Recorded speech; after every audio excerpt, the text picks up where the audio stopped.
আসসালামু আলাইকুম রহমতুল্লাহি আবরাকাত। প্রিয় বন্ধুরা, আশা করি আল্লাহ পাকের অশেষ মেহেরবানিতে আপনারা সকলেই ভালো আছেন। দুশ্চিন্তা মুক্তির উপায় রাসূলুল্লাহ সাল্লাল্লাহু আলাইহি সাল্লাম ইরশাদ করেছেন, যে ব্যক্তির আল্লাহর নিকট অথবা কোনো মানুষের নিকট কোনো প্রয়োজন দেখা দেয়, সে যেন উত্তম রূপে ওযু করে এবং 2 রাকাত নামাজ পড়ে নেয়। তারপর যেন সে আল্লাহ তাআলার প্রশংসাবাদ এবং রাসূল সাল্লাল্লাহু আলাইহি সাল্লামের প্রতি দরুদ পাঠ করে। তারপরে এই দোয়া পাঠ করে, লা ইলাহা ইল্লাল্লাহুল হালিমুল কারীম, সুবহানাল্লাহি রাব্বিল আরশিল আযীম, আলহামদুলিল্লাহি রাব্বিল আলামিন, আসআলুকা মুজিবাতি রাহমাতিকা ওয়া আযাইমা মাগফিরাতিক ওয়াল গনিমাতা মিন কুল্লি বিররি ওয়াস সালামাতি মিন কুল্লি ইসমিন লা তাদআ লানা যামবান ইল্লা গফারতাহু ওয়ালা হাম্মান ইল্লা ফাররাজতাহু ওয়ালা হাজাতান হিয়া লাকা রিদ্দুন ইল্লা কদইতাহা ইয়া আরহামার রাহিমিন। উল্লেখিত হাদিসটিতে রাসূল সাল্লাল্লাহু আলাইহি ওয়াসাল্লাম সেই নামাজের পদ্ধতি বর্ণনা করেছেন যাকে সালাতুল হাজত অর্থাৎ নামাজে হাজত বলা হয়। যখন কারো কোনো প্রয়োজন দেখা দেয় বা কেউ কোনো দুশ্চিন্তা, পেরেশানি বা সমস্যার সম্মুখীন হয়, অথবা কোনো কাজ করতে কারো জটিলতার সৃষ্টি হয় বা সে প্রতিবন্ধকতার সম্মুখীন হয়, তখন রাসূলুল্লাহ সাল্লাল্লাহু আলাইহি ওয়াসাল্লাম শিক্ষা দিচ্ছেন যে তুমি সালাতুল হাজত পড়ো এবং সালাতুল হাজতের পর দোয়ায়ে হাজত পাঠ করো। অতঃপর তোমার প্রয়োজনীয় বিষয় স্বীয় মুখে নিজ ভাষায় আল্লাহ তাআলার নিকট উপস্থাপন করো। আল্লাহর অনুগ্রহে আশা করা যায় সেই প্রয়োজন পূর্ণ হবে এবং তাতে কল্যাণ সাধিত হবে ইনশাআল্লাহ। সুতরাং রাসূল সাল্লাল্লাহু আলাইহি সাল্লামের সুন্নাত বা তরিকা হচ্ছে বিপদ আপদ বা প্রয়োজনের মুহূর্তে সালাতুল হাজত অর্থাৎ নামাজে হাজত পড়া এবং আল্লাহর দিকে মনোনিবেশ করা। এর দ্বারা এই কথা বোঝানোর উদ্দেশ্য যে যখন কোনো মানুষের কোনো প্রয়োজন দেখা দেবে, তখন সে পার্থিব উপায় উপকরণ বা কৌশল তো অবলম্বন করবেই এবং তা গ্রহণ করার শরীয়ী দৃষ্টিকোণ থেকে অনুমতিও রয়েছে। কিন্তু একজন মুসলমান এবং কাফেরের মাঝে পার্থক্য হচ্ছে, কাফের যখন কোনো প্রয়োজনে বাহ্যিক উপায় উপকরণ গ্রহণ করে, তখন তার ভরসা বা নির্ভরতা থাকে একমাত্র বস্তুর ওপর যা সে অবলম্বন করছে। সে মনে করে এই বাহ্যিক বস্তু দ্বারাই তার কার্য উদ্ধার হচ্ছে। উদাহরণস্বরূপ, এক ব্যক্তি বেকার, কোনো চাকুরির জন্য সে আপ্রাণ চেষ্টা করছে। তার চাকুরি পাওয়ার বাহ্যিক উপায় হচ্ছে প্রথমত কোনো প্রতিষ্ঠান খুঁজে বের করা এবং যেখানে চাকুরি পাওয়ার সম্ভাবনা রয়েছে সেখানে গিয়ে আবেদনপত্র জমা দেয়া। সেই প্রতিষ্ঠানের সাথে সংশ্লিষ্ট পরিচিতজন কেউ থাকলে তার মাধ্যমে সুপারিশ করানো ইত্যাদি। এই সবই হচ্ছে চাকুরি প্রাপ্তির বাহ্যিক উপায়। একজন কাফেরের সমস্ত ভরসা বা নির্ভরতা বাহ্যিক উপায় উপকরণের ওপর। তাই সে প্রাণপণ চেষ্টা করে তার আবেদনপত্রটা যেন সুন্দর ও নির্ভুল হয়, সুপারিশটা পজিশন মতো হয় ইত্যাদি। পক্ষান্তরে একজন মুসলমানের ভূমিকা হচ্ছে সে বাহ্যিক উপায় তো অবলম্বন করেই, যথা চাকুরির জন্য আবেদনপত্র জমা দেয়, সুপারিশ করার প্রয়োজন হলে বৈধ পন্থায় সুপারিশও করায়, কিন্তু তার চূড়ান্ত দৃষ্টি এই বাহ্যিক উপায় উপকরণের উপর নিবদ্ধ থাকে না। সে ভালো করে জানে এই আবেদনপত্র কিছুই করার ক্ষমতা রাখে না, সুপারিশও কার্যকরী প্রমাণিত হবে না যদি না মহান ক্ষমতাধর আল্লাহ এসবকে ক্রিয়াশীল না করেন। তাই মুসলমান সকল উপায় উপকরণ গ্রহণ করার পরও মহান আল্লাহর সে পবিত্র সত্তার নিকট প্রার্থনা করে, প্রভু হে, আপনার নির্দেশে এ সকল উপায় অবলম্বন করেছি, কিন্তু এসব উপায় উপকরণ ক্রিয়াশীল করার ক্ষমতা রাখেন একমাত্র আপনি। সুতরাং আমি আপনার নিকট প্রার্থনা করছি, আপনি আমার এই প্রয়োজন পুরা করে দেন এবং আমার উদ্দেশ্য সাধন করে দেন। এক ব্যক্তি রোগাক্রান্ত হলো, রোগ মুক্তির বাহ্যিক উপায় হচ্ছে ডাক্তারের শরণাপন্ন হওয়া। ডাক্তার যে ওষুধ সেবন করতে বলে তা সেবন করা, ডাক্তার আরও যে পথ্য দেয় তা পালন করা, এসবই বাহ্যিক উপায় উপকরণ। কিন্তু একজন কাফের মহান আল্লাহর উপর যার ঈমান নেই, তার সকল ভরসা থাকবে এ সকল বাহ্যিক উপকরণ অর্থাৎ ডাক্তার, ওষুধ ইত্যাদির ওপর। পক্ষান্তরে একজন মুমিনকে রাসূল সাল্লাল্লাহু আলাইহি সাল্লাম এই দীক্ষা দিচ্ছেন যে তুমি ডাক্তারের শরণাপন্ন হও, ওষুধ সেবন ইত্যাদি সবে অবলম্বন করো, কিন্তু তোমার ভরসা এ সকল উপায় উপকরণের ওপর করা উচিত হবে না, বরং তোমার ভরসা হওয়া উচিত মহান আল্লাহর ওপর। কারণ আরোগ্য দানের মালিক মহান আল্লাহর পবিত্র সত্তা। তিনি যদি সকল ঔষধকে ক্রিয়াশীল না করেন, তাহলে এসবের কিছুই করার ক্ষমতা নেই। একই ঔষধ কোনো রোগের জন্য সেবন করে এক ব্যক্তি উপকৃত হচ্ছে, সে একই ঔষধ সে রোগের জন্য অপর ব্যক্তির পক্ষে কাজ করছে না, বরং ক্ষতিকর প্রমাণিত হচ্ছে। কাজেই ঔষধ ক্রিয়াশীল করার মালিক আল্লাহ তাআলা। মহান আল্লাহর অভিপ্রায় হলে এক টুকরা মাটিকেও তিনি ক্রিয়াশীল করতে পারেন। আর তিনি ক্রিয়াশীল না করলে অনেক মূল্যবান ও দামি ওষুধও অকার্যকর প্রমাণিত হতে বাধ্য। সুতরাং রাসূল সাল্লাল্লাহু আলাইহি ওয়াসাল্লামের শিক্ষা হচ্ছে বাহ্যিক উপায় অবলম্বন করতে হবে সত্য, কিন্তু বাহ্যিক উপায় উপকরণের ওপর ভরসা করা যাবে না, বরং ভরসা থাকবে একমাত্র আল্লাহর ওপর। কাজেই উপায় অবলম্বন করার পর মহান আল্লাহর দরবারে প্রার্থনা করবে, প্রভু হে, আমার যা করার ক্ষমতা ছিল তা আমি করেছি।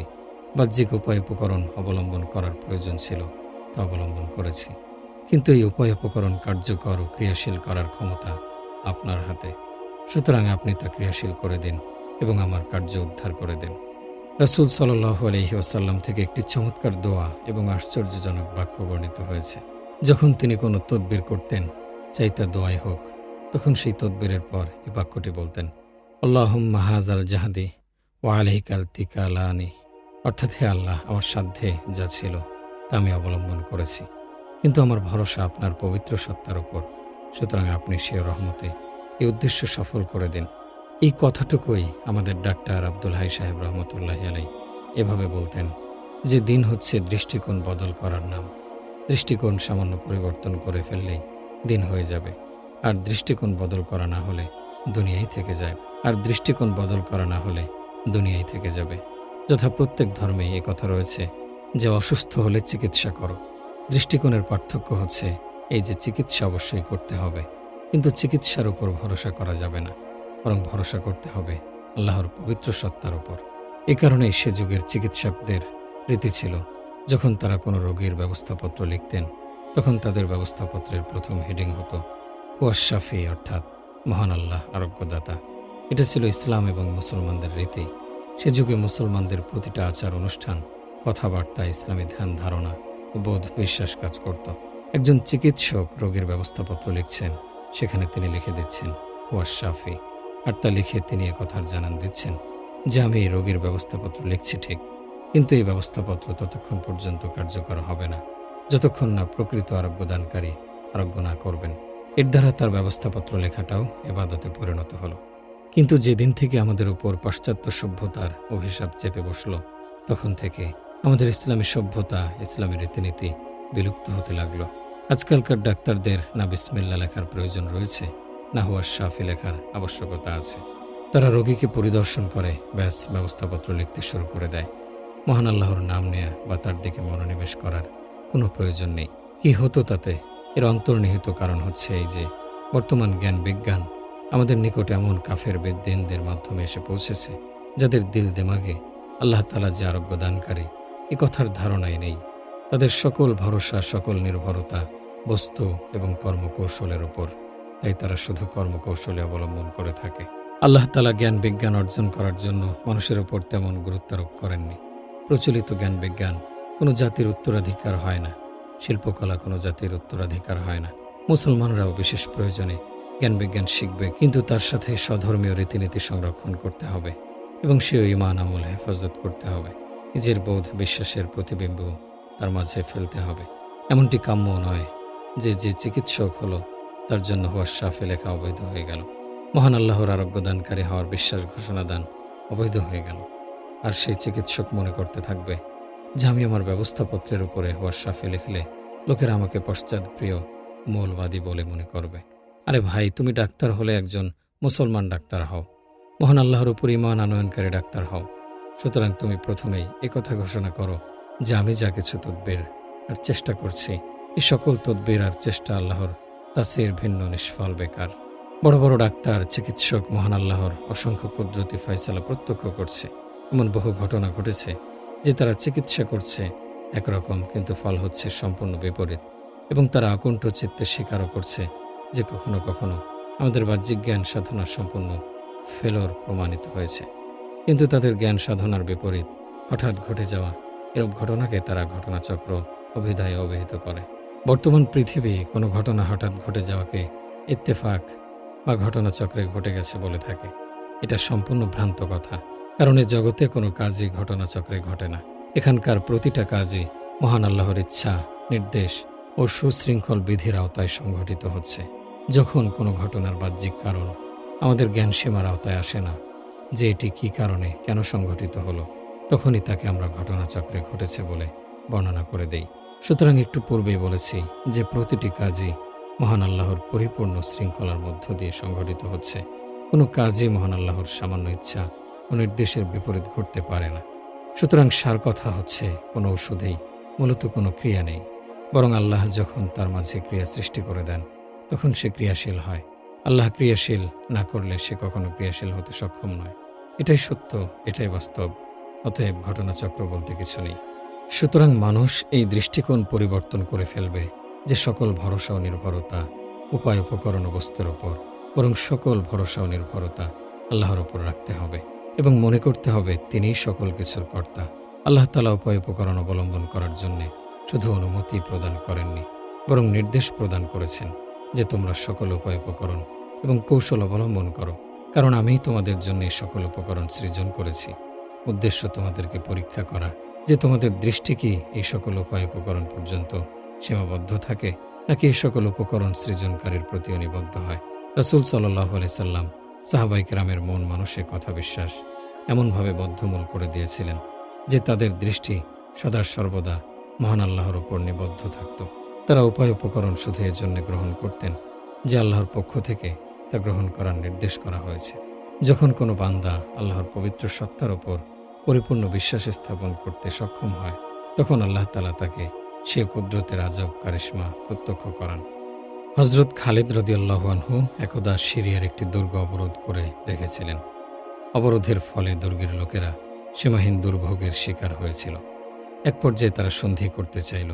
সে সুবাদে তারা তাদের সর্দারকে হযরত খালিদ রাদিয়াল্লাহু আনহুর নিকট সন্ধির বিষয়ে কথা বলতে পাঠালো।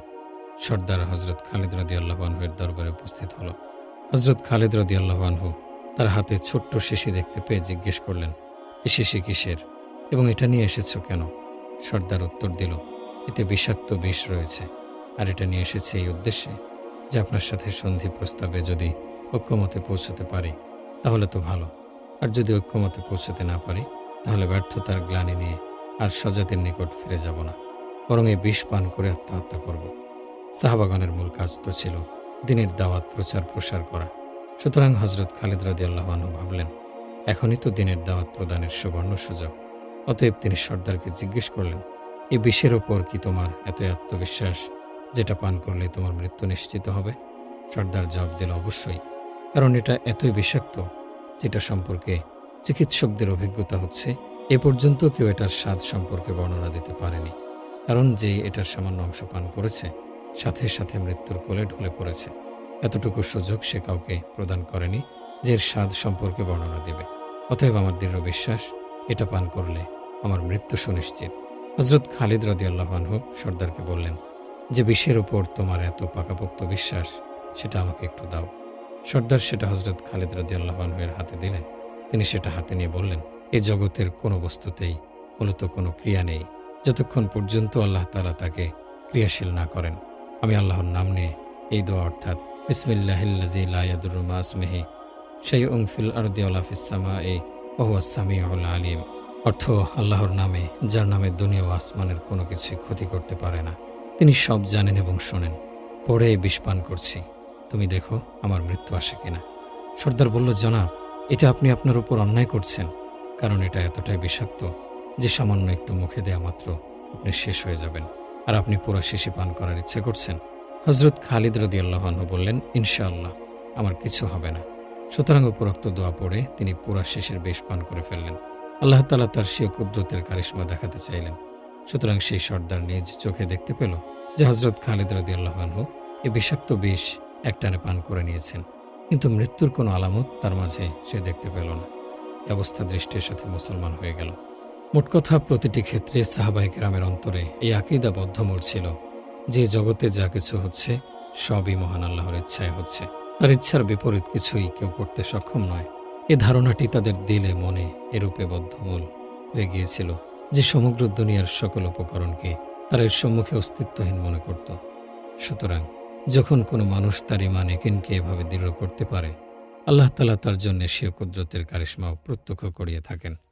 আল্লাহর রীতি এটা যে যে যতটুকু বস্তুর উপর ভরসা করবে তিনি তাকে ততটুকু বস্তুর উপর নির্ভরশীল করে দেন, আর যে যতটুকু আল্লাহর পবিত্র সত্তার উপর ভরসা করে আল্লাহ তাআলা তাকে বস্তু থেকে তত অমুখাপেক্ষী করে সে কুদরতের কারিশমা তার জন্য প্রকাশ করেন। সুতরাং রাসূল সাল্লাল্লাহু আলাইহি সাল্লাম এবং সাহাবায়ে কিরামের প্রতি পদে তার দৃষ্টিগোচর হয়েছে। একদা রাসূল সাল্লাল্লাহু আলাইহি ওয়াসাল্লাম কোনো এক যুদ্ধ থেকে ফিরছিলেন। প্রতিমধ্যে এক স্থানে অবস্থান করলেন এবং সেখানে তিনি একটি বৃক্ষের ছায়ায় একাকী ঘুমিয়ে পড়লেন। তার নিকটে কোনো সাহাবী বা মুহাফিজ কেউ ছিল না। এক কাফের তাকে একাকী পেয়ে উন্মুক্ত তরবারি হাতে এগিয়ে এলো এবং ঠিক শিয়রের নিকট দাঁড়িয়ে গেল। রাসূল সাল্লাল্লাহু আলাইহি সাল্লামের ঘুম ভাঙলে তিনি দেখতে পেলেন তার শিয়রে এক কাফের তরবারি হাতে দাঁড়িয়ে আছে, অথচ তিনি সম্পূর্ণ একাকী এবং নিরস্ত্র। কাফের লোকটি বলল, হে মুহাম্মদ, বলো এখন আমার হাত থেকে তোমাকে কে রক্ষা করবে? উক্ত কাফেরের ধারণা ছিল, যখন রাসূল সাল্লাল্লাহু আলাইহি সাল্লাম ঘুম থেকে জেগে তরবারি হাতে আমাকে শিয়রে দাঁড়ানো দেখবে, তখন নিশ্চয় তিনি ঘাবড়ে যাবেন এবং পেরেশান হয়ে পড়বেন। কিন্তু তার চেহারা মোবারকে দুশ্চিন্তা ও পেরেশানির কোনো আলামত চিহ্ন হয়ে প্রকাশ পেল না। তিনি সম্পূর্ণ শান্তভাবে জবাব দিলেন, আমার আল্লাহ আমাকে বাঁচাবেন।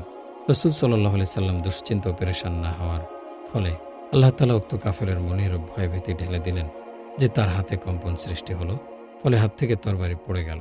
এবার রাসূল সাল্লাল্লাহু আলাইহি সাল্লাম তরবারি হাতে উঠিয়ে নিলেন এবং বললেন, বলো এবার আমার হাত থেকে তোমাকে কে রক্ষা করবে?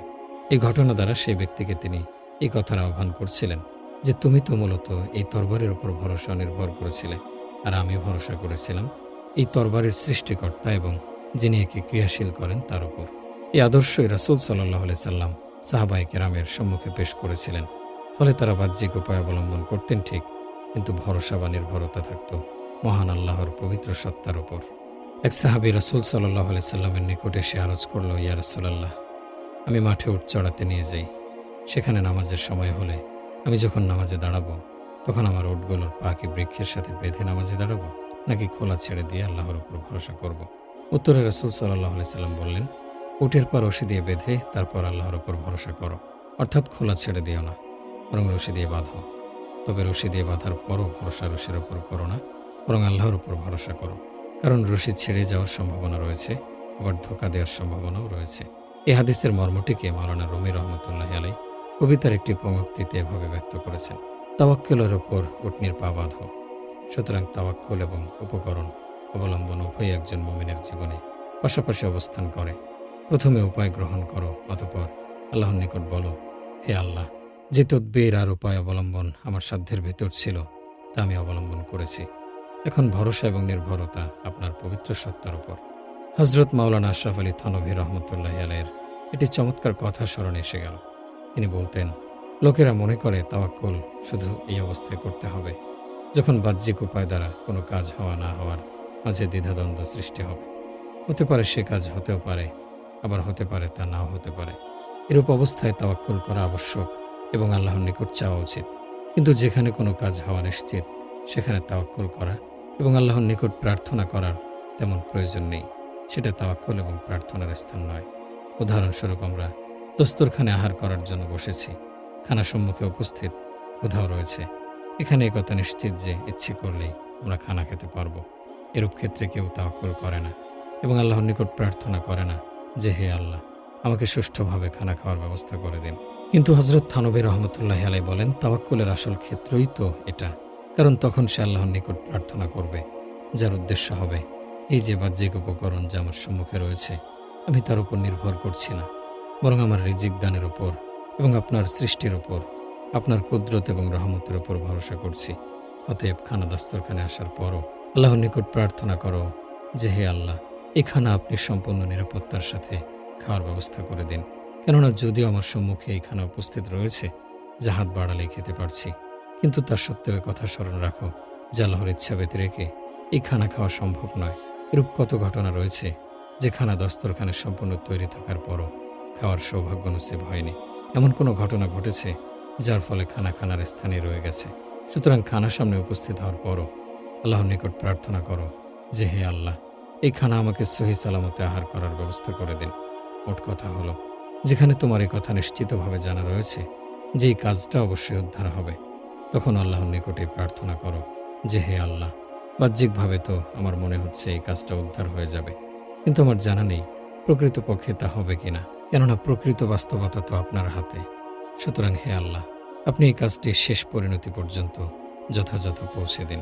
যে হাদিসটি আমি সূচনাতে উল্লেখ করেছি, সেখানে রাসূল সাল্লাল্লাহু আলাইহি সাল্লাম দুটি শব্দ ব্যবহার করেছেন, তাই যে হয়তো তোমার আল্লাহর নিকট কোনো প্রয়োজন দেখা দেবে অথবা কোনো মানুষের নিকট কোনো প্রয়োজন দেখা দেবে।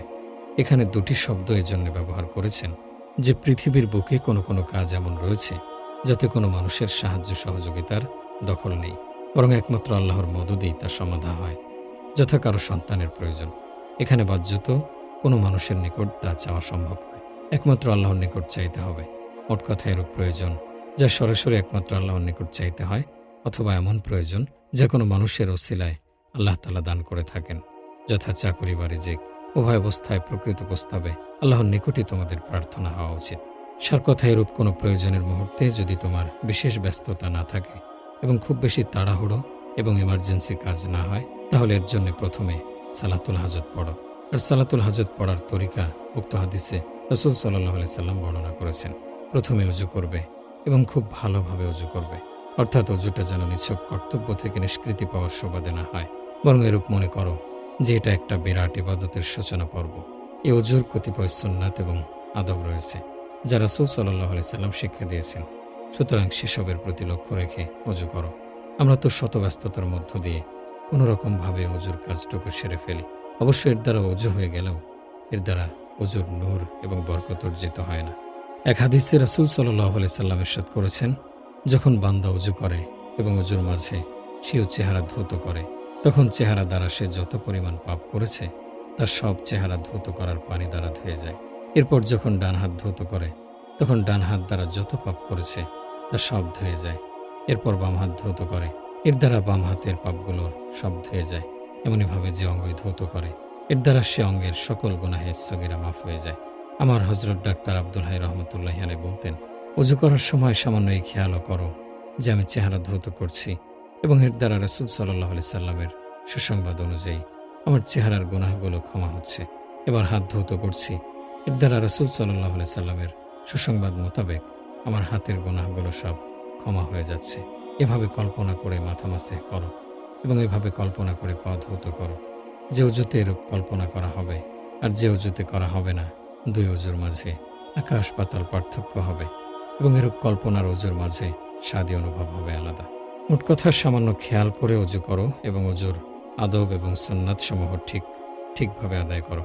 আর প্রত্যেক অঙ্গকে ৩ বার শান্তশিষ্টভাবে ধৌত করো। আর অজুর যে মাসনুন দোয়া সমূহ রয়েছে তা মাঝখানে পড়ো, যথা এই দোয়া, আল্লাহুম্মা গফিরলি যামবি ওয়াসসি'লি ফি দারি ওয়া বারিক লি ফি মা রাযাকতানি, এবং কালেমায়ে শাহাদাত পড়বে, আশহাদু আল্লা ইলাহা ইল্লাল্লাহু ওয়া আশহাদু আন্না মুহাম্মাদান আবদুহু ওয়া রাসূলুহু। এবং হুজুর পরে এই দোয়া পড়বে, আল্লাহুম্মা জাআলনি মিনাত তাওয়াবিনা ওয়া জাআলনি মিনাল মুতাতাহহিরিন। সুতরাং ভালোভাবে ওযু করার উদ্দেশ্য এটাই। এরপর সালাতুল হাজতের নিয়তে 2 রাকাত নামাজ আদায় করবে। আর সালাতুল হাজত নামাজের জন্য বিশেষ কোনো পদ্ধতি বা নিয়ম নেই। সাধারণত যেভাবে নামাজ পড়া হয় সেই নিয়মেই 2 রাকাত নামাজ আদায় করবে। অনেকে মনে করে সালাতুল হাজত পড়ার বিশেষ পদ্ধতি রয়েছে। লোকেরা নিজের পক্ষ থেকে এ জাতীয় পদ্ধতি আবিষ্কার করে নিয়েছে। কেউ কেউ আবার এর জন্যে বিশেষ সূরা নির্ধারিত করে নিয়েছে যে প্রথম রাকাতে অমুক সূরা, দ্বিতীয় রাকাতে অমুক সূরা পড়তে হবে ইত্যাদি। কিন্তু রাসূল সাল্লাল্লাহু আলাইহি সাল্লাম সালাতুল হাজতের যে নিয়ম বর্ণনা করেছেন তাতে এ জাতীয় কোনো পৃথক পদ্ধতি বর্ণনা করেননি এবং নির্ধারিত কোনো সূরার কথা বলেননি। অবশ্য কোনো কোনো বুজুর্গের অভিজ্ঞতা হলো এই যে সালাতুল হাজতে অমুক অমুক সূরা পড়লে অধিক ফায়দা হয়, তবে এটাকে সুন্নত মনে করে পালন করবে না, কারণ সুন্নত মনে করে পালন করলে বেদাতে পরিণত হবে। সুতরাং আমার হযরত ডাক্তার আব্দুল হাই সাহেব রহমতুল্লাহি আলাইহি বলতেন, সালাতুল হাজত পড়লে প্রথম রাকাতে সূরা আলাম নাশরাহ এবং দ্বিতীয় রাকাতে ইজা জা নাসরুল্লাহ পড়বে। কিন্তু এর উদ্দেশ্য এই নয় যে এই সূরাদ্বয় পড়া সুন্নাত, বরং বুজুর্গগণের অভিজ্ঞতার ফলে তা জানা গেছে যে এই সূরাদ্বয় পড়লে অধিক ফায়দা হয়। সুতরাং কেউ সুন্নত মনে না করে পড়লে ঠিক আছে, এই সূরাদ্বয় ব্যতীত অন্য কোনো সূরা পড়লেও সুন্নতের খেলাফ হবে না। মোট কথা হচ্ছে সালাতুল হাজতে কোনো নির্ধারিত নিয়ম নেই, বরং যেভাবে অন্যান্য নামাজ পড়া হয় সেভাবেই এই 2 রাকাত নামাজ পড়বে। তবে পড়ার সময় শুধু মনে মনে এই নিয়ত করে নেবে যে আমি 2 রাকাত সালাতুল হাজত পড়ছি। এখানে আরও একটি কথা বলে দিচ্ছি যে আজকাল মানুষের মাঝে এটা প্রসিদ্ধ হয়ে গেছে যে প্রত্যেক নামাজের নিয়তের শব্দ ভিন্ন ভিন্ন। যতক্ষণ পর্যন্ত এই সকল শব্দ না বলতে পারবে ততক্ষণ পর্যন্ত নামাজ হবে না। এ কারণে লোকেরা বারবার এসে প্রশ্ন করে, হুজুর অমুক নামাজের নিয়ত কি, অমুক নামাজের নিয়ত কীভাবে বলতে হয়? আর নামাজের নিয়তকে রীতিমতো নামাজের অংশ বানিয়ে ফেলেছে। যথা লোকদেরকে এরূপ বলতে শোনা যায়, আমি এই ইমামের পেছনে কেবলার দিকে মুখ করে আল্লাহর ওয়াস্তে 2 রাকাত নামাজে নিয়ত করছি ইত্যাদি।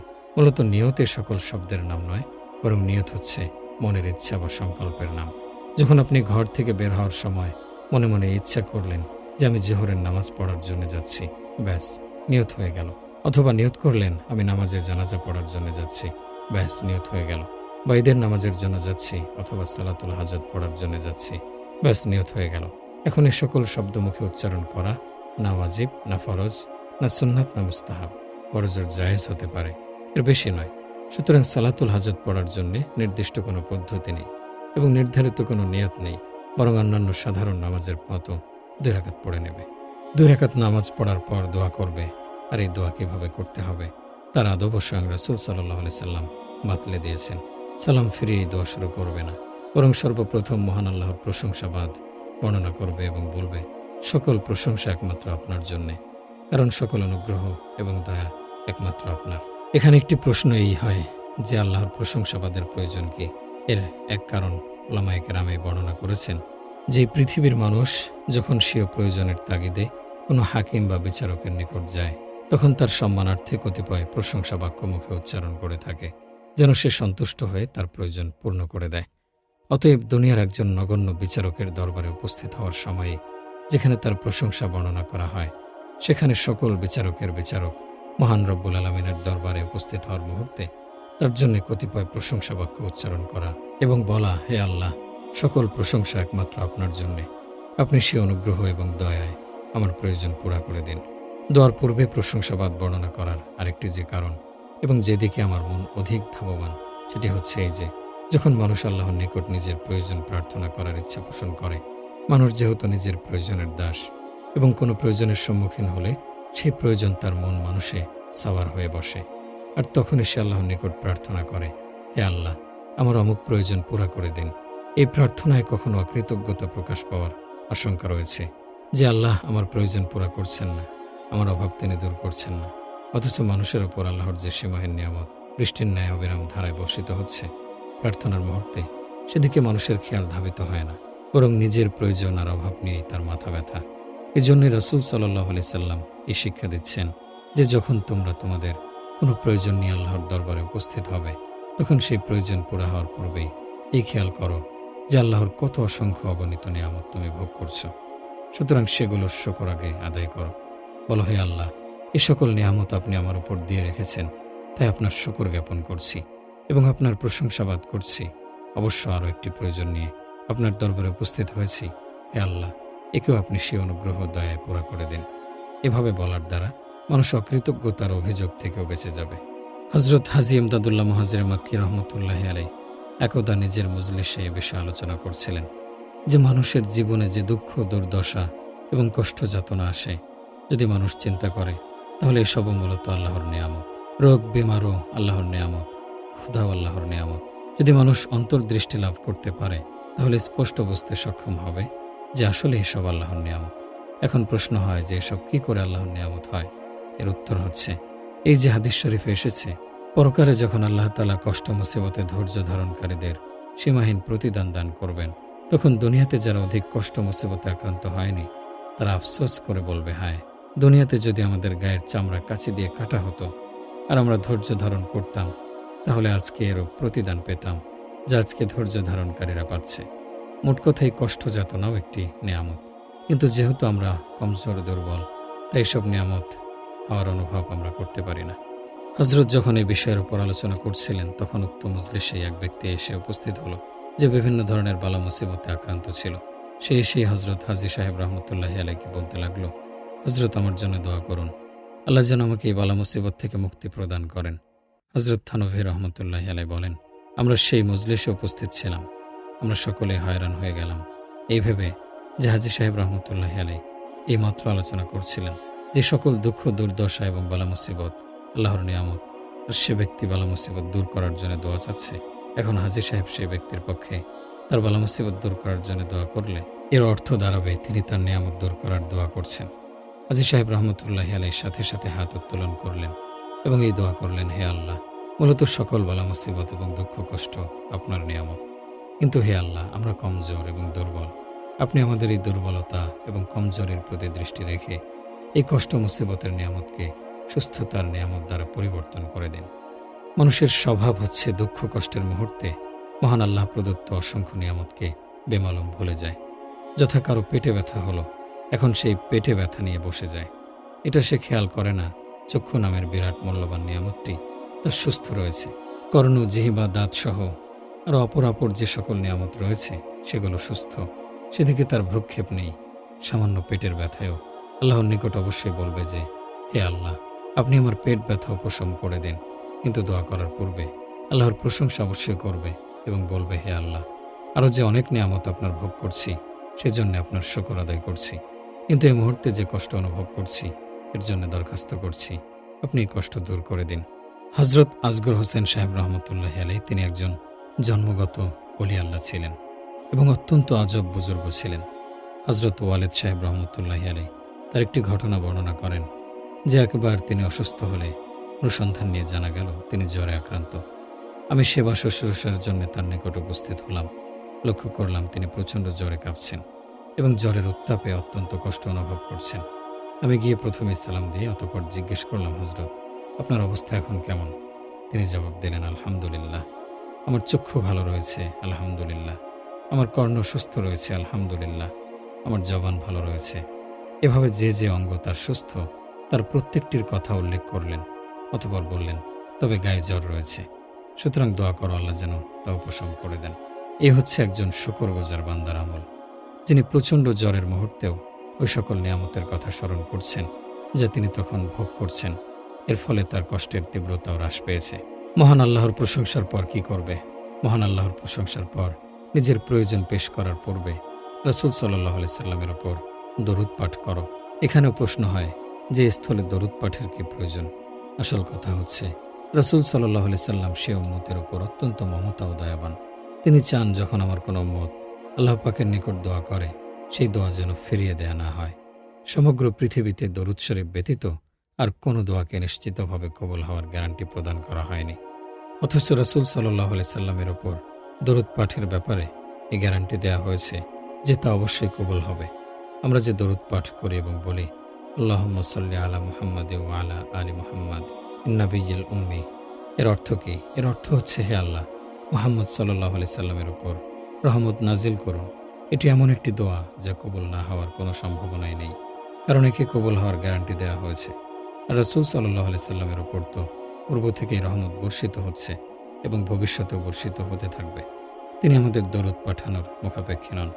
কিন্তু রাসূল সাল্লাল্লাহু আলাইহি সাল্লাম চান আমার উম্মত আল্লাহর নিকট তাদের কোনো প্রয়োজন চাওয়ার পূর্বে আমার উপর দরুদ পাঠ করলে সেই দরুদ আল্লাহ তাআলা অবশ্যই কবুল করবেন। আর দরুদ কবুল করার পাশাপাশি তাদের প্রয়োজনের দোয়াটিও কবুল করবেন। কেননা এটা রহমতের দাবি নয় যে একটা কবুল করে অপরটি ফিরিয়ে দেবেন। এজন্যে দরুদ শরীফের পর কৃত দোয়া কবুল হওয়ার অধিক সম্ভাবনা। এরপর দোয়ার বাক্যগুলো বলবে, লা ইলাহা ইল্লাল্লাহুল হালিমুল কারীম। মহান আল্লাহর পবিত্র নামসমূহের মাঝে কি কি নূর, বরকত এবং বৈশিষ্ট্য রয়েছে তা একমাত্র তিনি এবং তার রাসূল সাল্লাল্লাহু আলাইহি সাল্লামই ভালো জানেন। আমরা এ সম্পর্কে কিছুই জানি না। এই সকল পবিত্র নামসমূহে আল্লাহ তাআলা স্বয়ং বৈশিষ্ট্য রেখে দিয়েছেন, কারণ এই স্বয়ং রাসূল সাল্লাল্লাহু আলাইহি সাল্লাম এই শিক্ষা দিয়েছেন যে এই সকল নামসমূহের জিকির করো, কাজে এই সকল শব্দই বলবে। সুতরাং তিনি বলেন, লা ইলাহা ইল্লাল্লাহুল হালিমুল কারীম, অর্থাৎ আল্লাহ ব্যতীত আর কোনো মাবুদ নেই, যিনি পরম ধৈর্যশীল এবং দয়ালু। হেলেম আল্লাহর একটি বিশেষ গুণ এবং করমও আল্লাহর একটি বিশেষ গুণ। এ দুটি গুণ এখানে বিশেষভাবে এজন্য উল্লেখ করেছেন যে বান্দা প্রথমে এই কথা স্বীকার করে নেবে যে, হে আল্লাহ, আসলে তো আমার প্রার্থনা কবুল হওয়ার যোগ্য নয় এবং ব্যক্তি হিসেবে আমি এরূপ নই যে কোনো দাবি আপনার নিকট উপস্থাপন করব, কারণ আমার গুনাহ সীমাহীন, আমার অপরাধ ক্ষমাহীন, আমার কৃত আমলসমূহ এতই খারাপ যে আমি আপনার হুজুরে দরখাস্ত পেশের সাহস করতে পারি না। কিন্তু আপনি যেহেতু হালিম, ধৈর্য আপনার বিশেষ গুণ, আপনার বান্দা যতই অন্যায় অপরাধ করুক আপনি তড়িৎ কখনো ফয়সালা প্রদান করেন না, বরং এই গুণের আওতায় আপনি ফয়সালা প্রদান করেন। সুতরাং আমিও আপনার এই গুণের দোহাই দিয়ে আপনার দরবারে প্রার্থনা করছি, অতএব আপনার এই গুণের বৈশিষ্ট্য অনুপাতে আপনি আমার অপরাধসমূহ মার্জনা করে দিন। এরপর আপনার অপর গুণ দয়া দ্বারা আপনি আমার উপর দয়া এবং অনুগ্রহ করুন। এরপর সুবহান রাব্বিল আরশিল আযীম অর্থাৎ আল্লাহ তাআলা পবিত্র, যিনি মহান আরশের অধিপতি। আলহামদুলিল্লাহি রাব্বিল আলামিন। এবং সকল প্রশংসাই আল্লাহ তাআলার, যিনি জগৎসমূহের প্রতিপালক। এরপর নিম্নোক্ত বাক্যসমূহের দ্বারা প্রার্থনা করবে। আল্লাহুম্মা ইন্নী আসআলুকা মুজিবাত রাহমাতিক। হে আল্লাহ, আমি আপনার নিকট এই বস্তুর প্রার্থনা করছি যে আপনার রহমত ওয়াজিব করে। ওয়া আযাইমুল মাগফিরাতিক। এবং আপনার নিকট সুদৃঢ় মাগফিরাতের প্রার্থনা করছি। আল গনিমাতি মিন কুল্লি বার। এবং প্রার্থনা করছি প্রত্যেক নেকির শ্রেষ্ঠ অংশ। আসসালামাতি মিন কুল্লি ইসমিন। এবং সকল প্রকার গুনাহ থেকে নিরাপদ দূরত্ব। লা তাদউ লানা জামবাল আগফিরাহ। আমার কোনো গুনাহ আপনি ক্ষমা না করে ছেড়ে দেবেন না, অর্থাৎ আমার সকল প্রকার গুনাহ আপনি ক্ষমা করে দেন। ওয়ালা হামাল আফরাজাত। এবং আমার কোনো চিন্তা দুর্ভাবনা দূর না করে ছেড়ে দেবেন না। ওয়ালা হাজাতা হিয়া লাকা রদি আকাদাইতুহা ইয়া আরহামার রাহিমিন। এবং আপনার সন্তোষপূর্ণ যে কোনো প্রয়োজন পূরণ করে দেবেন, এই শ্রেষ্ঠ দয়ালু। এই দোয়া এবং এর অর্থ অন্যান্য মাসনুন দোয়ার কিতাবে উপস্থিত রয়েছে। সুতরাং এই দোয়া প্রতিটি মুসলমানের মুখস্থ করে নেওয়া উচিত। এরপর যে প্রয়োজন আল্লাহর নিকট চাওয়ার ইচ্ছা হয় তা নিজের ভাষায় ব্যক্ত করবে। আশা করা যায় আল্লাহ তাআলা দোয়া কবুল করবেন। হযরত হুযায়ফা রাদিয়াল্লাহু আনহু কর্তৃক বর্ণিত এক হাদিসে রাসূল সাল্লাল্লাহু আলাইহি সাল্লামের সুন্নতে বর্ণনা করা হয়েছে যে, অর্থাৎ রাসূল সাল্লাল্লাহু আলাইহি সাল্লাম যখন কোনো সমস্যার সম্মুখীন হতেন তখন তিনি নামাজে দাঁড়িয়ে যেতেন। এই ব্যাখ্যা সে অবস্থায় যখন মানুষের নিকট ফয়সালা করার মতো পর্যাপ্ত সুযোগ থাকে এবং নামাজ পড়ার মতো সময় থাকে। কিন্তু যদি তাড়াহুড়ার ক্ষেত্র হয় এবং নামাজ পড়ার মতো সময় সুযোগ না হয়, তাহলে এমত অবস্থায় নামাজ পড়া ব্যতি রেখে শুধু এই দোয়াটি পড়ে আল্লাহর নিকট প্রার্থনা করবে। কিন্তু প্রতিটা প্রয়োজনই আল্লাহর দরবারে পেশ করবে, চাইতে ছোট হোক বা বড়। এমনকি রাসূল সাল্লাল্লাহু আলাইহি সাল্লাম ইরশাদ করেছেন, যদি তোমাদের জুতার ফিতাও ছেড়ে যায় তাহলেও তোমরা আল্লাহর নিকট প্রার্থনা করো। সুতরাং যেখানে ছোট এবং নগণ্য বস্তু আল্লাহর নিকট চেয়ে নেওয়ার কথা বলা হচ্ছে, সেখানে বৃহৎ বস্তু আরও অধিক চাওয়া উচিত। তাছাড়া ছোট বড় তো আমাদের দৃষ্টিতে জুতার ফিতা ছেড়ে যাওয়া একটি নগণ্য বিষয়, আর রাজত্বের অধিকারী হওয়া বিরাট বিষয়। কিন্তু মহান আল্লাহর নিকট এরূপ ব্যবধান নেই, বরং তার নিকট সবই ছোট এবং নগণ্য। আমাদের যত বড় প্রয়োজনই হোক বা যত বড় চাওয়াই হোক, তা আল্লাহর নিকট অতি নগণ্য। অর্থাৎ আল্লাহ প্রত্যেক বিষয়ের উপর ক্ষমতাবান, প্রত্যেক বস্তুর উপর তার ক্ষমতার সমান বরাবর। তার জন্য কোনো কাজই কঠিন বা দুর্বোধ্য নয়। কাজেই ছোট বড় যে কোনো ধরনের প্রয়োজনই হোক, আল্লাহর নিকট প্রার্থনা করো। বর্তমানে আমাদের দেশের প্রতিটি মানুষ দুশ্চিন্তাগ্রস্ত। প্রতিটা জনপদে এরূপ অবস্থা বিরাজমান যে আল্লাহ রক্ষা করুন এমন কেউ নেই যে দুশ্চিন্তা, টেনশন এবং অস্থিরতার শিকার নয়। কেউ সরাসরি আর কেউ পরোক্ষভাবে নানা রকম দুশ্চিন্তার শিকার। জানমাল, ইজ্জত, আবরুর, নিরাপত্তার কোনো গ্যারান্টি নেই। বড়ই করুণ অবস্থা। একদিকে এই অবস্থা, অপরদিকে সকাল থেকে সন্ধ্যা পর্যন্ত সর্বত্র এই অবস্থা নিয়ে শুধু আলোচনা সমালোচনা হচ্ছে। দু চারজন একসাথে হলেই হলো, ব্যাস পর্যালোচনা শুরু হয়ে গেল। অমুকে এই ভুল করেছে, সরকার এই দুর্নীতি করেছে ইত্যাদি। কিন্তু এই অবস্থা থেকে উত্তরণের জন্যে আমাদের মধ্যে কয়জনের আল্লাহর দিকে ধাবিত হওয়া এবং অবস্থার উন্নতির জন্য প্রার্থনা করার তৌফিক হয়েছে? আল্লাহর নিকট বলার তৌফিক হয়েছে যে আমাদের ওপর এই বিপদ আপতিত হয়েছে, আমাদের গুনাহের পরিণতি আমাদের উপর চেপে বসেছে। হে আল্লাহ, অনুগ্রহ করে, দয়া করে স্বীয় রহমতে আপনি তা দূর করে দিন। বলুন, আমাদের মধ্যে কয়জনের দ্বারা তা সম্ভব হয়েছে? 1971 সালে যখন পূর্ব পাকিস্তান বিভক্তির ঘটনা সংঘটিত হয়েছিল, তখন মুসলমানদের ইতিহাসে এরূপ ঘটনা ঘটেছিল যা এতে পূর্বে ঘটেনি। 90,000 মুসলিম সৈন্য অপমানিত হয়ে হিন্দুদের সম্মুখে মাথা নত করতে বাধ্য হয়েছে। মুসলমানদের জন্য এটা ছিল একটা অপমানজনক ঘটনা। এ নিয়ে সকলেই ছিল দুঃখিত, চিন্তিত। এহেন অবস্থায় আমার হযরত ডক্টর আব্দুল হাই রহমতুল্লাহি আলাইহির নিকট আমি উপস্থিত হলাম। আমার সাথে আমার অগ্রজ হযরত মাওলানা মুফতি রফি ওসমানী সাহেবও ছিলেন। আমরা সেখানে পৌঁছলে সেখানে কতিপয় বিশেষ বিশেষ লোক উপস্থিত ছিল। সেখানে তখন দেশের এই পরিস্থিতি নিয়ে আলোচনা পর্যালোচনা হচ্ছিল। কেউ বলছিল এই অবস্থার জন্য অমুক দল দায়ী, কেউ বলছিল অমুক পার্টির ভুল সিদ্ধান্তের কারণে অবস্থার সৃষ্টি হয়েছে, কেউ বলছিল অমুক ভুলের জন্য ঘটনা ঘটেছে, কেউ বলছিল সৈন্যদের ভুলের ফলে এটা হয়েছে।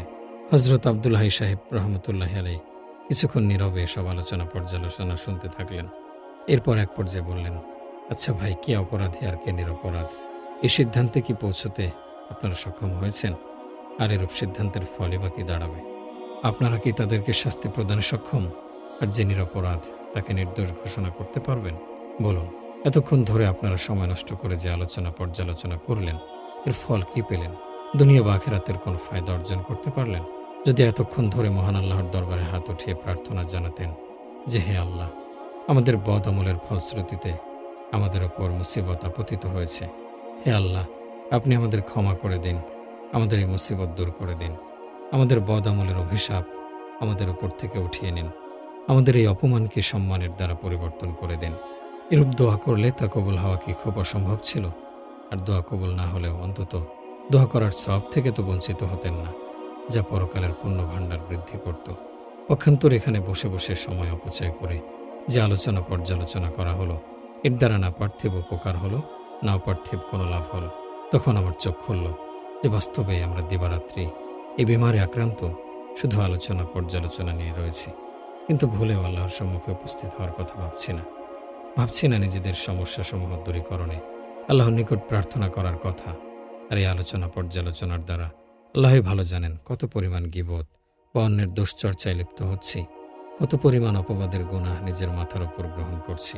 সকল ভাই বোনদের নিকট আবেদন, এহেন অবস্থায় প্রার্থনার দিকে মনোনিবেশ করুন। যদি কারো তদবির গ্রহণ করার সুযোগ থাকে তাহলে তা গ্রহণ করুন, আর যদি কোনো তদবির গ্রহণ করা সম্ভবপর না হয় তাহলে দোয়া করার ক্ষমতা সকলেরই রয়েছে। আমাদের মাঝে আল্লাহর দিকে মনোনিবেশ করার ধারা একেবারে বিলুপ্ত হতে চলেছে। আমার স্মরণ আছে, যখন পাকিস্তান গঠিত হচ্ছিল তখন দেশের সর্বত্র ফিতনা ফাসাদ হচ্ছিল। তখন দেওবন্দ সহ অন্যান্য শহরের ঘরে ঘরে কোরআন খতম হচ্ছিল। কারো নিকট আপিল করার প্রয়োজন হয়নি। মুসলমানরা নিজ নিজ উদ্যোগেই এবং নিজের প্রয়োজন অনুভব করেই ঘরে ঘরে, মহল্লায় মহল্লায় পবিত্র কোরআন খতম করছিল এবং দোয়া করছিল যে, হে আল্লাহ, মুসলমানদেরকে এই বিপদ থেকে মুক্তি দান করুন, যার ফলশ্রুতিতে আল্লাহ তাআলা মুসলমানদেরকে মুক্তি দান করেছিলেন। আজকাল আমাদের শহরে সকল কিছু হচ্ছে, চোখের সামনে লাশের পর লাশ পড়ছে। প্রতিদিনের পত্রিকার পাতা উল্টালে মারামারি, হত্যা, খুন ইত্যাদি যেন নিত্য নৈমিত্তিক ব্যাপার হয়ে দাঁড়িয়েছে। তথাপি আমাদের আল্লাহর দিকে ধাবিত হওয়ার তৌফিক হয় না।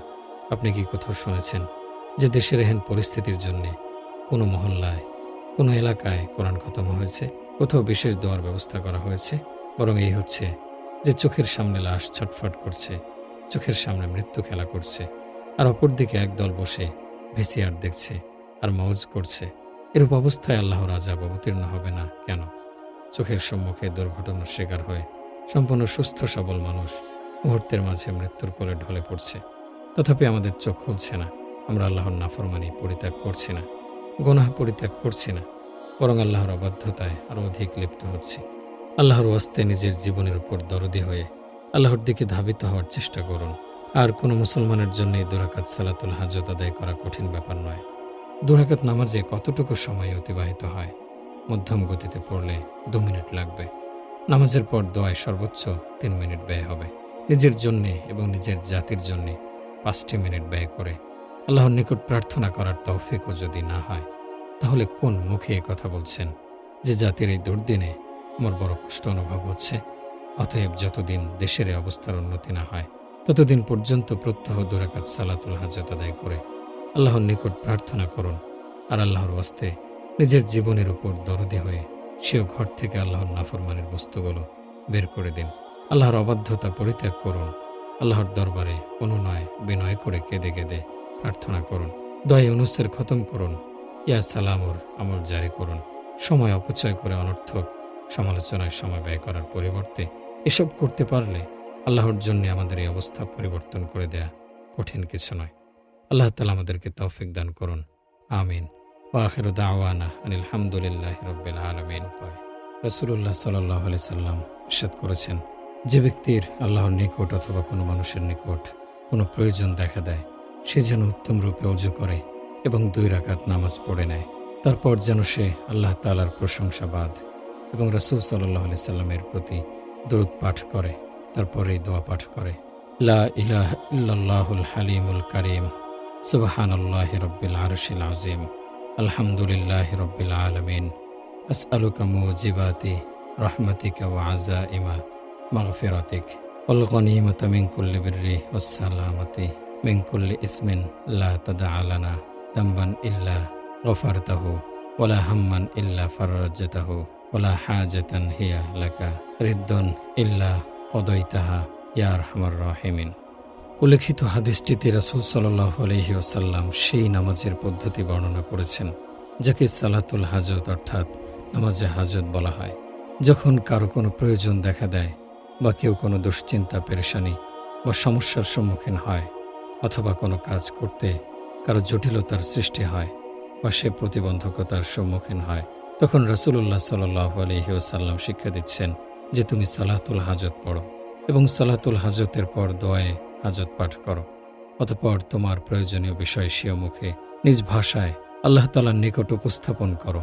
আল্লাহর অনুগ্রহে আশা করা যায় সেই প্রয়োজন পূর্ণ হবে এবং তাতে কল্যাণ সাধিত হবে ইনশাআল্লাহ। সুতরাং রাসূল সাল্লাল্লাহু আলাইহি সাল্লামের সুন্নাত বা তরিকা হচ্ছে বিপদ আপদ বা প্রয়োজনের মুহূর্তে সালাতুল হাজত অর্থাৎ নামাজে হাজত পড়া এবং আল্লাহর দিকে মনোনিবেশ করা। এর দ্বারা এই কথা বোঝানোর উদ্দেশ্য যে যখন কোনো মানুষের কোনো প্রয়োজন দেখা দেবে তখন সে পার্থিব উপায় উপকরণ বা কৌশল তো অবলম্বন করবেই এবং তা গ্রহণ করার শরীয়ী দৃষ্টিকোণ থেকে অনুমতিও রয়েছে। কিন্তু একজন মুসলমান এবং কাফেরের মাঝে পার্থক্য হচ্ছে কাফের যখন কোনো প্রয়োজনে বাহ্যিক উপায় উপকরণ গ্রহণ করে তখন তার ভরসা বা নির্ভরতা থাকে একমাত্র বস্তুর ওপর যা সে অবলম্বন করছে। সে মনে করে এই বাহ্যিক বস্তু দ্বারাই তার কার্য উদ্ধার হচ্ছে। উদাহরণস্বরূপ এক ব্যক্তি বেকার, কোনো চাকরির জন্য সে আপ্রাণ চেষ্টা করছে। তার চাকরি পাওয়ার বাহ্যিক উপায় হচ্ছে প্রথমত কোনো প্রতিষ্ঠান খুঁজে বের করা এবং যেখানে চাকরি পাওয়ার সম্ভাবনা রয়েছে সেখানে গিয়ে আবেদনপত্র জমা দেয়া। সেই প্রতিষ্ঠানের সাথে সংশ্লিষ্ট পরিচিতজন কেউ থাকলে তার মাধ্যমে সুপারিশ করানো ইত্যাদি। এই সবই হচ্ছে চাকরি প্রাপ্তির বাহ্যিক উপায়। একজন কাফেরের সমস্ত ভরসা বা নির্ভরতা বাহ্যিক উপায় উপকরণের ওপর।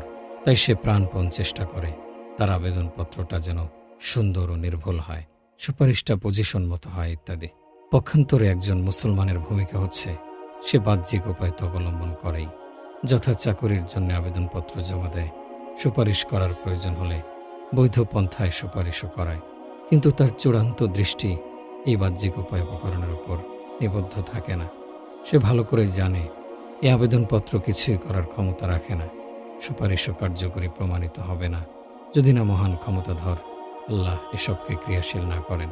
তাই মুসলমান সকল উপায় উপকরণ গ্রহণ করার পরও মহান আল্লাহর সে পবিত্র সত্তার নিকট প্রার্থনা করে, প্রভু হে, আপনার নির্দেশে এই সকল উপায় অবলম্বন করেছি, কিন্তু এসব উপায় উপকরণ ক্রিয়াশীল করার ক্ষমতা রাখেন একমাত্র আপনি। সুতরাং আমি আপনার নিকট প্রার্থনা করছি আপনি আমার এই প্রয়োজন পুরা করে দেন এবং আমার উদ্দেশ্য সাধন করে দেন। এক ব্যক্তি রোগাক্রান্ত হলো, রোগ মুক্তির বাহ্যিক উপায় হচ্ছে ডাক্তারের শরণাপন্ন হওয়া। ডাক্তার যে ওষুধ সেবন করতে বলে তা সেবন করা, ডাক্তার আরও যে পথ্য দেয় তা পালন করা, এসবই বাহ্যিক উপায় উপকরণ। কিন্তু একজন কাফের মহান আল্লাহর উপর যার ঈমান নেই, তার সকল ভরসা থাকবে এ সকল বাহ্যিক উপকরণ অর্থাৎ ডাক্তার, ওষুধ ইত্যাদির ওপর। পক্ষান্তরে একজন মুমিনকে রাসূল সাল্লাল্লাহু আলাইহি সাল্লাম এই দীক্ষা দিচ্ছেন যে তুমি ডাক্তারের শরণাপন্ন হও, ওষুধ সেবন ইত্যাদি সবে অবলম্বন করো, কিন্তু তোমার ভরসা এ সকল উপায় উপকরণের ওপর করা উচিত হবে না, বরং তোমার ভরসা হওয়া উচিত মহান আল্লাহর ওপর।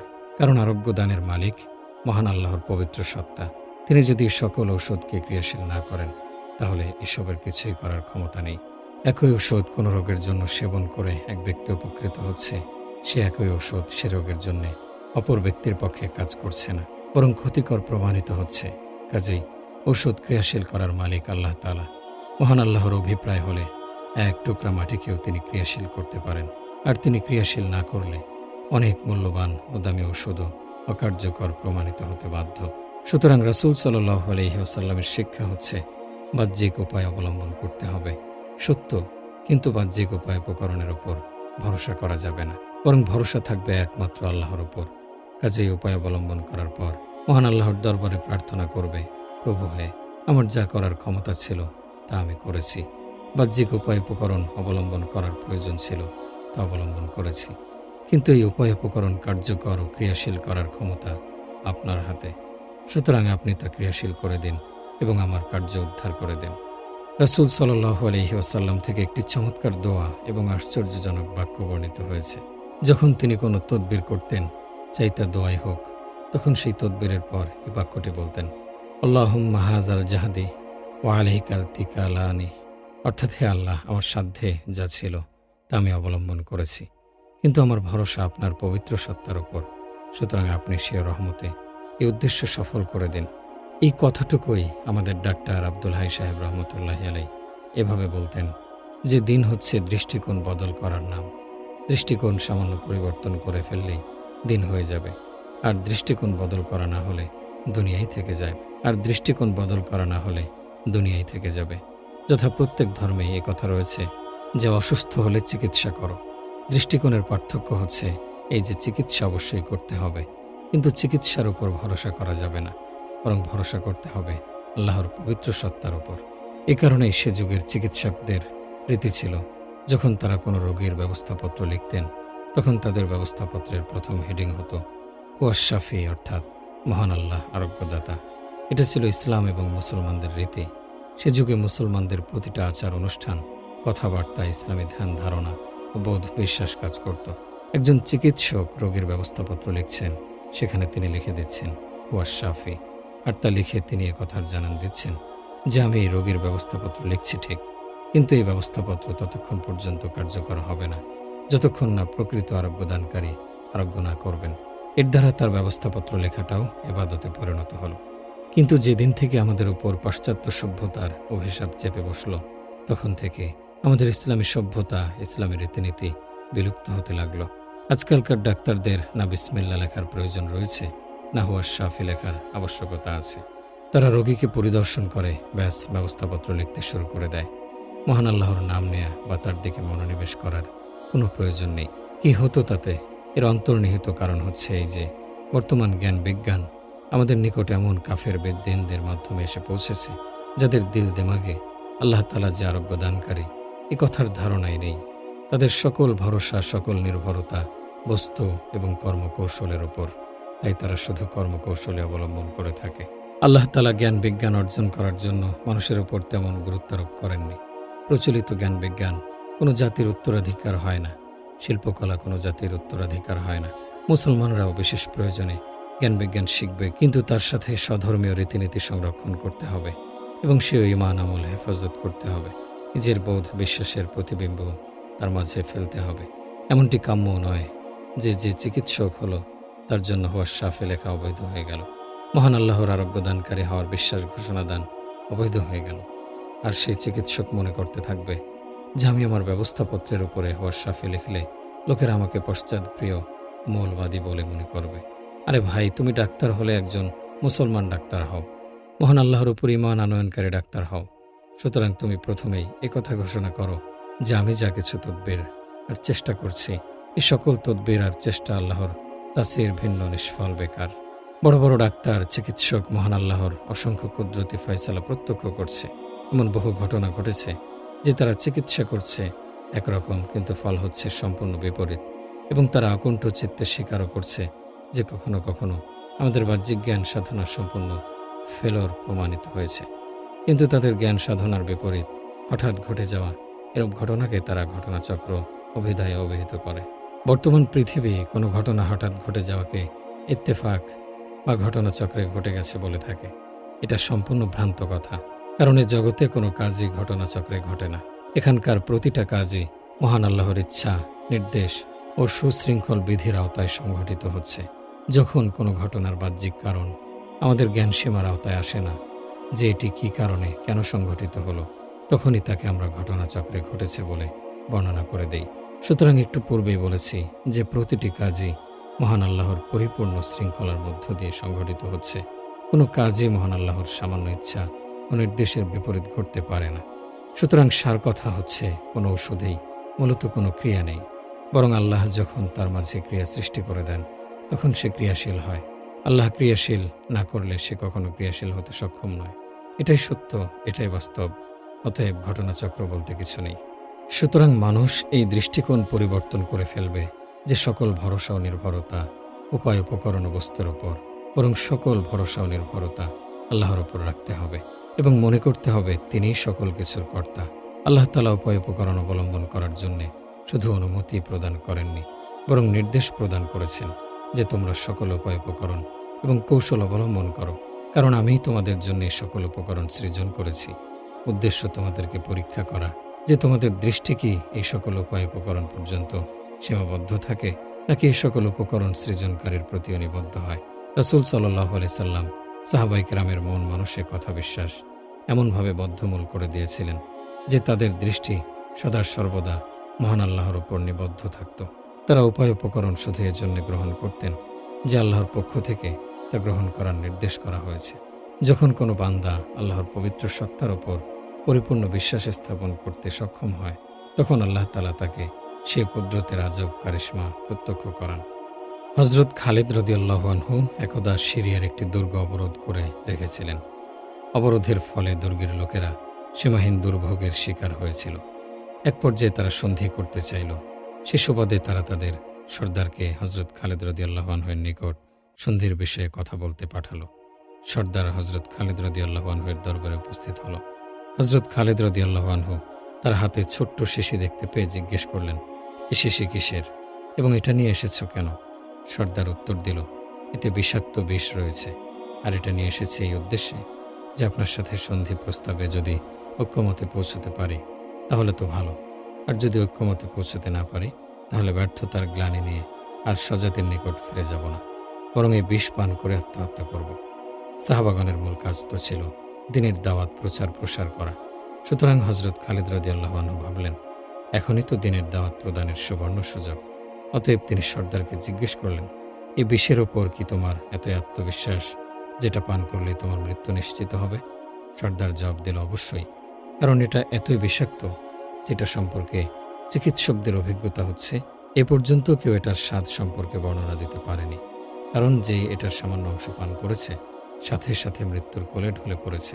এতটুকু সুযোগ সে কাউকে প্রদান করেনি যে এর স্বাদ সম্পর্কে বর্ণনা দেবে। অতএব আমার দৃঢ় বিশ্বাস এটা পান করলে আমার মৃত্যু সুনিশ্চিত।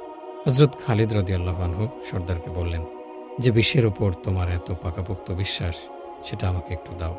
সর্দার সেটা হযরত খালিদ রাদিয়াল্লাহু আনহুর হাতে দিলে তিনি সেটা হাতে নিয়ে বললেন, এই জগতের কোনো বস্তুতেই মূলত কোনো ক্রিয়া নেই যতক্ষণ পর্যন্ত আল্লাহ তাআলা তাকে ক্রিয়াশীল না করেন।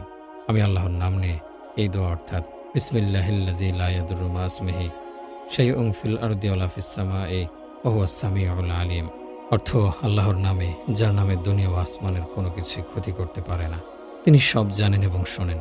পরে বিষ পান করছি, তুমি দেখো আমার মৃত্যু আসে কিনা।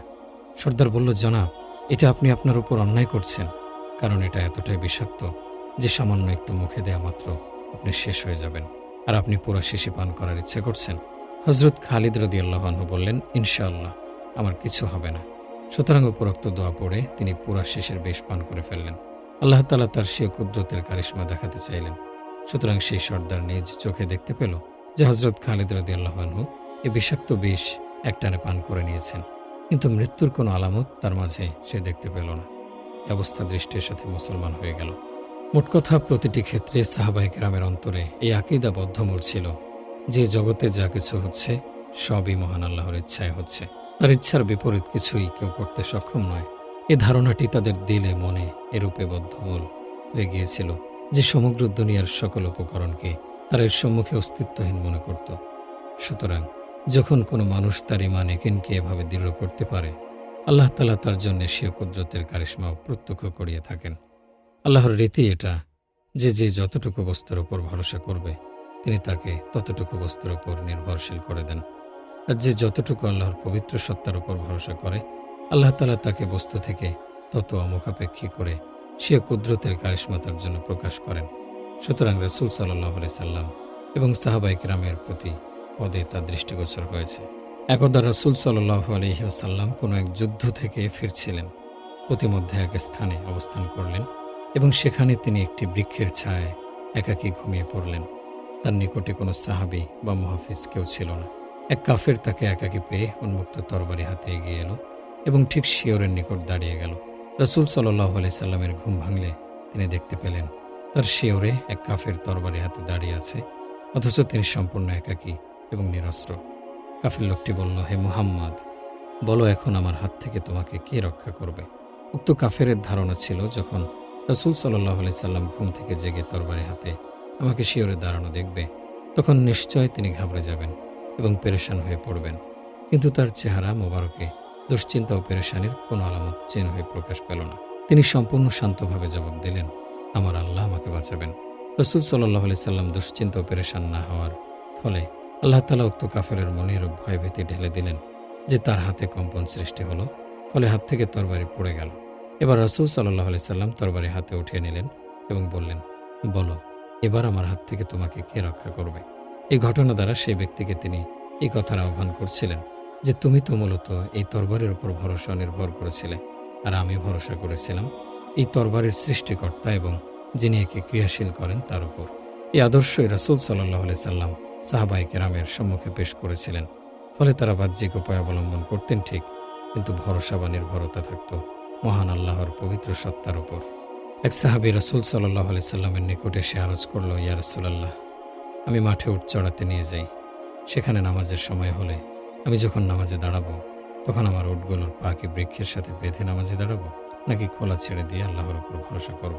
উত্তরে রাসূল সাল্লাল্লাহু আলাইহি সাল্লাম বললেন, উটের পা রশি দিয়ে বেঁধে তারপর আল্লাহর উপর ভরসা করো, অর্থাৎ খোলা ছেড়ে দিও না, বরং রশি দিয়ে বাঁধো।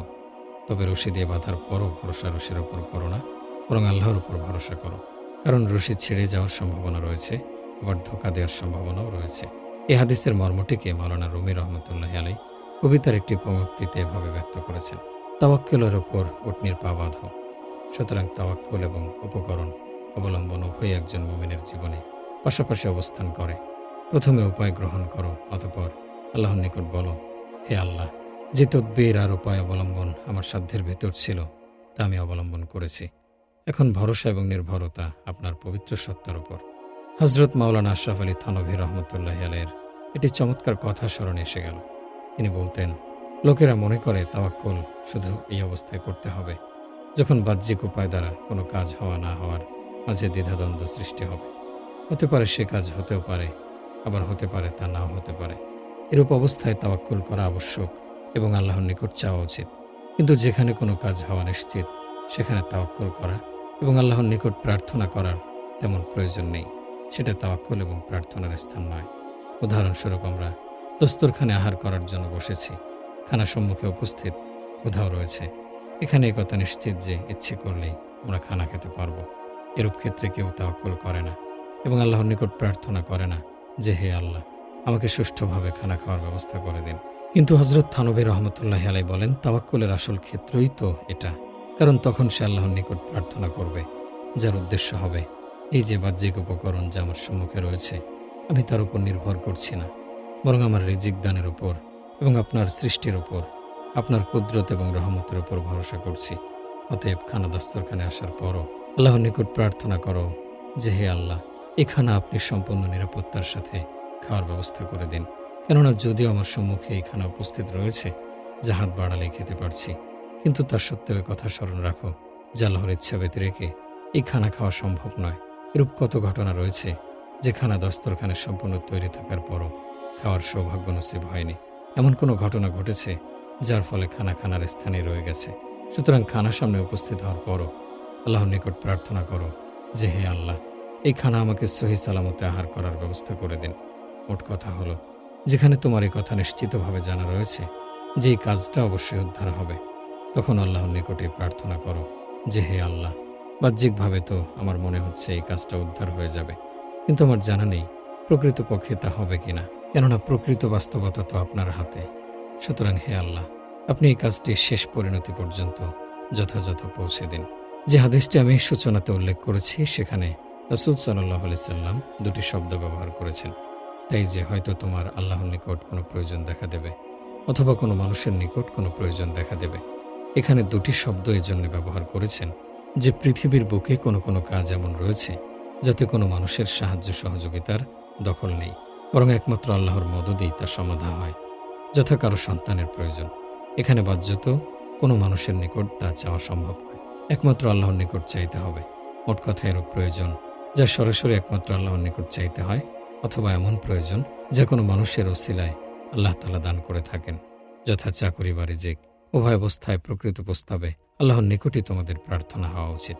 সার কথা, এরূপ কোনো প্রয়োজনের মুহূর্তে যদি তোমার বিশেষ ব্যস্ততা না থাকে এবং খুব বেশি তাড়াহুড়ো এবং এমার্জেন্সি কাজ না হয়, তাহলে এর জন্য প্রথমে সালাতুল হাজত পড়ো।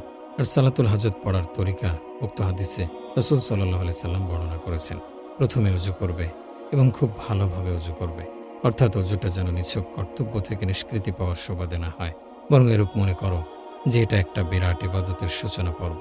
এই অজুর কতিপয় সুন্নাত এবং আদব রয়েছে যা রাসূল সাল্লাল্লাহু আলাইহি সাল্লাম শিক্ষা দিয়েছেন। সুতরাং সেসবের প্রতি লক্ষ্য রেখে অজু করো। আমরা তো শত ব্যস্ততার মধ্য দিয়ে কোনো রকমভাবে অজুর কাজটুকু সেরে ফেলি। অবশ্য এর দ্বারা অজু হয়ে গেলেও এর দ্বারা অজুর নূর এবং বরকত অর্জিত হয় না। এক হাদিসে রাসূল সাল্লাল্লাহু আলাইহি সাল্লাম ইরশাদ করেছেন, যখন বান্দা অজু করে এবং অজুর মাঝে সেও চেহারা ধৌত করে, তখন চেহারা দ্বারা সে যত পরিমাণ পাপ করেছে তার সব চেহারা ধৌত করার পানি দ্বারা ধুয়ে যায়। এরপর যখন ডান হাত ধৌত করে, তখন ডান হাত দ্বারা যত পাপ করেছে তা সব ধুয়ে যায়। এরপর বাম হাত ধৌত করে, এর দ্বারা বাম হাতের পাপগুলোর সব ধুয়ে যায়। এমনিভাবে যে অঙ্গই ধৌত করে, এর দ্বারা সে অঙ্গের সকল গুনাহে সগীরা মাফ হয়ে যায়। আমার হযরত ডাক্তার আব্দুল হাই রহমতুল্লাহি আলাইহি বলতেন, অজু করার সময় সামান্য এই খেয়ালও করো যে আমি চেহারা ধৌত করছি এবং এর দ্বারা রাসূল সাল্লাল্লাহু আলাইহি সাল্লামের সুসংবাদ অনুযায়ী আমার চেহারার গুনাহগুলো ক্ষমা হচ্ছে। এবার হাত ধৌত করছি, এর দ্বারা রাসূল সাল্লাল্লাহু আলাইহি সাল্লামের সুসংবাদ মোতাবেক আমার হাতের গুনাহগুলো সব ক্ষমা হয়ে যাচ্ছে। এভাবে কল্পনা করে মাথা মাসে করো এবং এভাবে কল্পনা করে পা ধৌত করো। যে অজুতে এরূপ কল্পনা করা হবে আর যে অজুতে করা হবে না, দুই অজুর মাঝে আকাশ পাতাল পার্থক্য হবে এবং এরূপ কল্পনার অজুর মাঝে স্বাদী অনুভব হবে আলাদা। মোট কথা, সামান্য খেয়াল করে অজু করো এবং অজুর আদব এবং সুন্নাত সমূহ ঠিকভাবে আদায় করো। আর প্রত্যেক অঙ্গকে ৩ বার শান্তশিষ্টভাবে ধৌত করো। আর অজুর যে মাসনুন দোয়া সমূহ রয়েছে তা মাঝখানে পড়ো, যথা এই দোয়া, আল্লাহুম্মা গফিরলি যামবি ওয়াসসি'লি ফি দারি ওয়া বারিক লি ফি মা রাযাকতানি, এবং কালেমায়ে শাহাদাত পড়বে, আশহাদু আল্লা ইলাহা ইল্লাল্লাহু ওয়া আশহাদু আন্না মুহাম্মাদান আবদুহু ওয়া রাসূলুহু। এবং হুজুর পরে এই দোয়া পড়বে, আল্লাহুম্মা জাআলনি মিনাত তাওয়াবিনা ওয়া জাআলনি মিনাল মুতাতাহহিরিন। সুতরাং ভালোভাবে উযু করার উদ্দেশ্য এটাই। এরপর সালাতুল হাজতের নিয়তে 2 রাকাত নামাজ আদায় করবে। আর সালাতুল হাজত নামাজের জন্য বিশেষ কোনো পদ্ধতি বা নিয়ম নেই। সাধারণত যেভাবে নামাজ পড়া হয় সেই নিয়মেই 2 রাকাত নামাজ আদায় করবে। অনেকে মনে করে সালাতুল হাজত পড়ার বিশেষ পদ্ধতি রয়েছে। লোকেরা নিজের পক্ষ থেকে এ জাতীয় পদ্ধতি আবিষ্কার করে নিয়েছে। কেউ কেউ আবার এর জন্যে বিশেষ সূরা নির্ধারিত করে নিয়েছে যে প্রথম রাকাতে অমুক সূরা, দ্বিতীয় রাকাতে অমুক সূরা পড়তে হবে ইত্যাদি। কিন্তু রাসূল সাল্লাল্লাহু আলাইহি সাল্লাম সালাতুল হাজতের যে নিয়ম বর্ণনা করেছেন তাতে এ জাতীয় কোনো পৃথক পদ্ধতি বর্ণনা করেননি এবং নির্ধারিত কোনো সূরার কথা বলেননি। অবশ্য কোনো বুজুর্গের অভিজ্ঞতা হলো এই যে সালাতুল হাজতে অমুক সূরা পড়লে অধিক ফায়দা হয়, তবে এটাকে সুন্নত মনে করে পালন করবে না, কারণ সুন্নত মনে করে পালন করলে বেদাতে পরিণত হবে। সুতরাং আমার হযরত ডাক্তার আব্দুল হাই সাহেব রহমতুল্লাহি আলাইহি বলতেন, সালাতুল হাজত পড়লে প্রথম রাকাতে সূরা আলাম নাশরাহ এবং দ্বিতীয় রাকাতে ইজা জা নাসরুল্লাহ পড়বে। কিন্তু এর উদ্দেশ্য এই নয় যে এই সূরাদ্বয় পড়া সুন্নত, বরং বুজুর্গগণের অভিজ্ঞতার ফলে তা জানা গেছে যে এই সূরাদ্বয় পড়লে অধিক ফায়দা হয়। সুতরাং কেউ সুন্নত মনে না করে পড়লে ঠিক আছে, এই সূরাদ্বয় ব্যতীত অন্য কোনো সূরা পড়লেও সুন্নতের খেলাফ হবে না। মোট কথা হচ্ছে, সালাতুল হাজতে কোনো নির্ধারিত নিয়ম নেই, বরং যেভাবে অন্যান্য নামাজ পড়া হয় সেভাবেই এই 2 রাকাত নামাজ পড়বে। তবে পড়ার সময় শুধু মনে মনে এই নিয়ত করে নেবে যে আমি 2 রাকাত সালাতুল হাজত পড়ছি। এখানে আরও একটি কথা বলে দিচ্ছি যে আজকাল মানুষের মাঝে এটা প্রসিদ্ধ হয়ে গেছে যে প্রত্যেক নামাজের নিয়তের শব্দ ভিন্ন ভিন্ন। যতক্ষণ পর্যন্ত এই সকল শব্দ না বলতে পারবে ততক্ষণ পর্যন্ত নামাজ হবে না। এ কারণে লোকেরা বারবার এসে প্রশ্ন করে, হুজুর, অমুক নামাজের নিয়ত কি? অমুক নামাজের নিয়ত কিভাবে বলতে হয়? আর নামাজের নিয়তকে রীতিমতো নামাজের অংশ বানিয়ে ফেলেছে। যথা লোকদেরকে এরূপ বলতে শোনা যায়, আমি এই ইমামের পেছনে কেবলার দিকে মুখ করে আল্লাহর ওয়াস্তে 2 রাকাত নামাজের নিয়ত করছি ইত্যাদি। মূলত নিয়ত এই সকল শব্দের নাম নয়, বরং নিয়ত হচ্ছে মনের ইচ্ছা বা সংকল্পের নাম। যখন আপনি ঘর থেকে বের হওয়ার সময় মনে মনে ইচ্ছা করলেন যে আমি জোহরের নামাজ পড়ার জন্য যাচ্ছি, ব্যাস নিয়ত হয়ে গেল। অথবা নিয়ত করলেন আমি নামাজে জানাজা পড়ার জন্য যাচ্ছি, ব্যাস নিয়ত হয়ে গেল। বা ঈদের নামাজের জন্য যাচ্ছি অথবা সালাতুল হাজত পড়ার জন্য যাচ্ছি, ব্যাস নিয়ত হয়ে গেল। এখন এই সকল শব্দ মুখে উচ্চারণ করা না ওয়াজিব, না ফরজ, না সুন্নাত, না মুস্তাহাব, বড়জোর জায়েজ হতে পারে, এর বেশি নয়। সুতরাং সালাতুল হাজত পড়ার জন্য নির্দিষ্ট কোনো পদ্ধতি নেই এবং নির্ধারিত কোনো নিয়ত নেই, বরং অন্যান্য সাধারণ নামাজের মতো 2 রাকাত পড়ে নেবে। 2 রাকাত নামাজ পড়ার পর দোয়া করবে। আর এই দোয়া কীভাবে করতে হবে তার আদব স্বয়ং রাসূল সাল্লাল্লাহু আলাইহি সাল্লাম বাতলে দিয়েছেন। সালাম ফিরিয়ে এই দোয়া শুরু করবে না, বরং সর্বপ্রথম মহান আল্লাহর প্রশংসাবাদ বর্ণনা করবে এবং বলবে, সকল প্রশংসা একমাত্র আপনার জন্যে, কারণ সকল অনুগ্রহ এবং দয়া একমাত্র আপনার।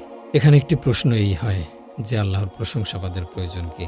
এর এক কারণ উলামায়ে কেরাম বর্ণনা করেছেন যে পৃথিবীর মানুষ যখন স্বীয় প্রয়োজনের তাগিদে কোনো হাকিম বা বিচারকের নিকট যায়, তখন তার সম্মানার্থে কতিপয় প্রশংসা বাক্য মুখে উচ্চারণ করে থাকে, যেন সে সন্তুষ্ট হয়ে তার প্রয়োজন পূর্ণ করে দেয়। অতএব দুনিয়ার একজন নগণ্য বিচারকের দরবারে উপস্থিত হওয়ার সময়ে যেখানে তার প্রশংসা বর্ণনা করা হয়, সেখানে সকল বিচারকের বিচারক মহান রব্বুল আলামিনের দরবারে উপস্থিত হওয়ার মুহূর্তে তার জন্য কতিপয় প্রশংসা বাক্য উচ্চারণ করা এবং বলা, হে আল্লাহ, সকল প্রশংসা একমাত্র আপনার জন্যে। আপনি সে অনুগ্রহ এবং দয়ায় আমার প্রয়োজন পুরা করে দিন। দোয়ার পূর্বে প্রশংসাবাদ বর্ণনা করার আরেকটি যে কারণ এবং যেদিকে আমার মন অধিক ধাবমান, সেটি হচ্ছে এই যে যখন মানুষ আল্লাহর নিকট নিজের প্রয়োজন প্রার্থনা করার ইচ্ছা পোষণ করে, মানুষ যেহেতু নিজের প্রয়োজনের দাস এবং কোনো প্রয়োজনের সম্মুখীন হলে সেই প্রয়োজন তার মন মানুষে সাওয়ার হয়ে বসে, আর তখনই সে আল্লাহর নিকট প্রার্থনা করে, হে আল্লাহ, আমার অমুক প্রয়োজন পুরা করে দিন। এই প্রার্থনায় কখনো অকৃতজ্ঞতা প্রকাশ পাওয়ার আশঙ্কা রয়েছে যে আল্লাহ আমার প্রয়োজন পুরা করছেন না, আমার অভাব তিনি দূর করছেন না, অথচ মানুষের ওপর আল্লাহর যে সীমাহীন নিয়ামত বৃষ্টির ন্যায় অবিরাম ধারায় বর্ষিত হচ্ছে, প্রার্থনার মুহূর্তে সেদিকে মানুষের খেয়াল ধাবিত হয় না, বরং নিজের প্রয়োজন আর অভাব নিয়েই তার মাথা ব্যথা।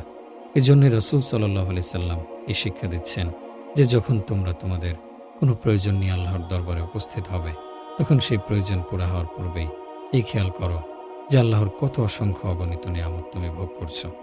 সুতরাং সেগুলোর শুকর আগে আদায় করো। বলো, হে আল্লাহ, এই সকল নিয়ামত আপনি আমার উপর দিয়ে রেখেছেন, তাই আপনার শুকর জ্ঞাপন করছি এবং আপনার প্রশংসাবাদ করছি। অবশ্য আরও একটি প্রয়োজন নিয়ে আপনার দরবারে উপস্থিত হয়েছি, হে আল্লাহ, একেও আপনি সে অনুগ্রহ দয়ায় পুরা করে দিন। এভাবে বলার দ্বারা মানুষ অকৃতজ্ঞতার অভিযোগ থেকেও বেঁচে যাবে। হজরত হাজী ইমদাদুল্লাহ মুহাজিরে মাক্কি রহমতুল্লাহি আলাইহি একদা নিজের মজলিসে এ বিষয়ে আলোচনা করছিলেন যে মানুষের জীবনে যে দুঃখ, দুর্দশা এবং কষ্ট যাতনা আসে, যদি মানুষ চিন্তা করে, তাহলে এসবও মূলত আল্লাহর নেয়ামত। রোগ বেমারও আল্লাহর নেয়ামত, ক্ষুধাও আল্লাহর নেয়ামত। যদি মানুষ অন্তর্দৃষ্টি লাভ করতে পারে, তাহলে স্পষ্ট বুঝতে সক্ষম হবে যে আসলে এসব আল্লাহর নেয়ামত। এখন প্রশ্ন হয় যে এসব কি করে আল্লাহর নেয়ামত হয়?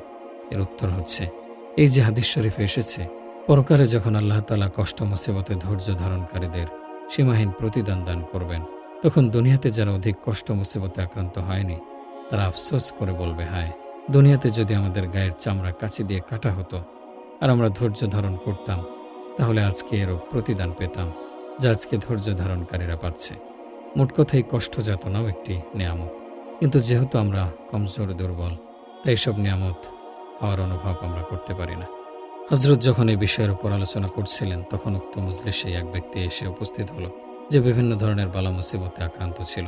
সে এসেই হজরত হাজী সাহেব রহমতুল্লাহি আলাইহিকে বলতে লাগলো, হজরত, আমার জন্য দোয়া করুন, আল্লাহ যেন আমাকে এই বালা মুসিবত থেকে মুক্তি প্রদান করেন। হজরত থানভী রহমতুল্লাহি আলাইহি বলেন, আমরা সেই মজলিসে উপস্থিত ছিলাম। আমরা সকলে হয়রান হয়ে গেলাম এই ভেবে যে হাজী সাহেব রহমতুল্লাহি আলাইহি এই মাত্র আলোচনা করছিলেন যে সকল দুঃখ, দুর্দশা এবং বালা মুসিবত আল্লাহর নিয়ামত, আর সে ব্যক্তি বালা মুসিবত দূর করার জন্য দোয়া চাচ্ছে।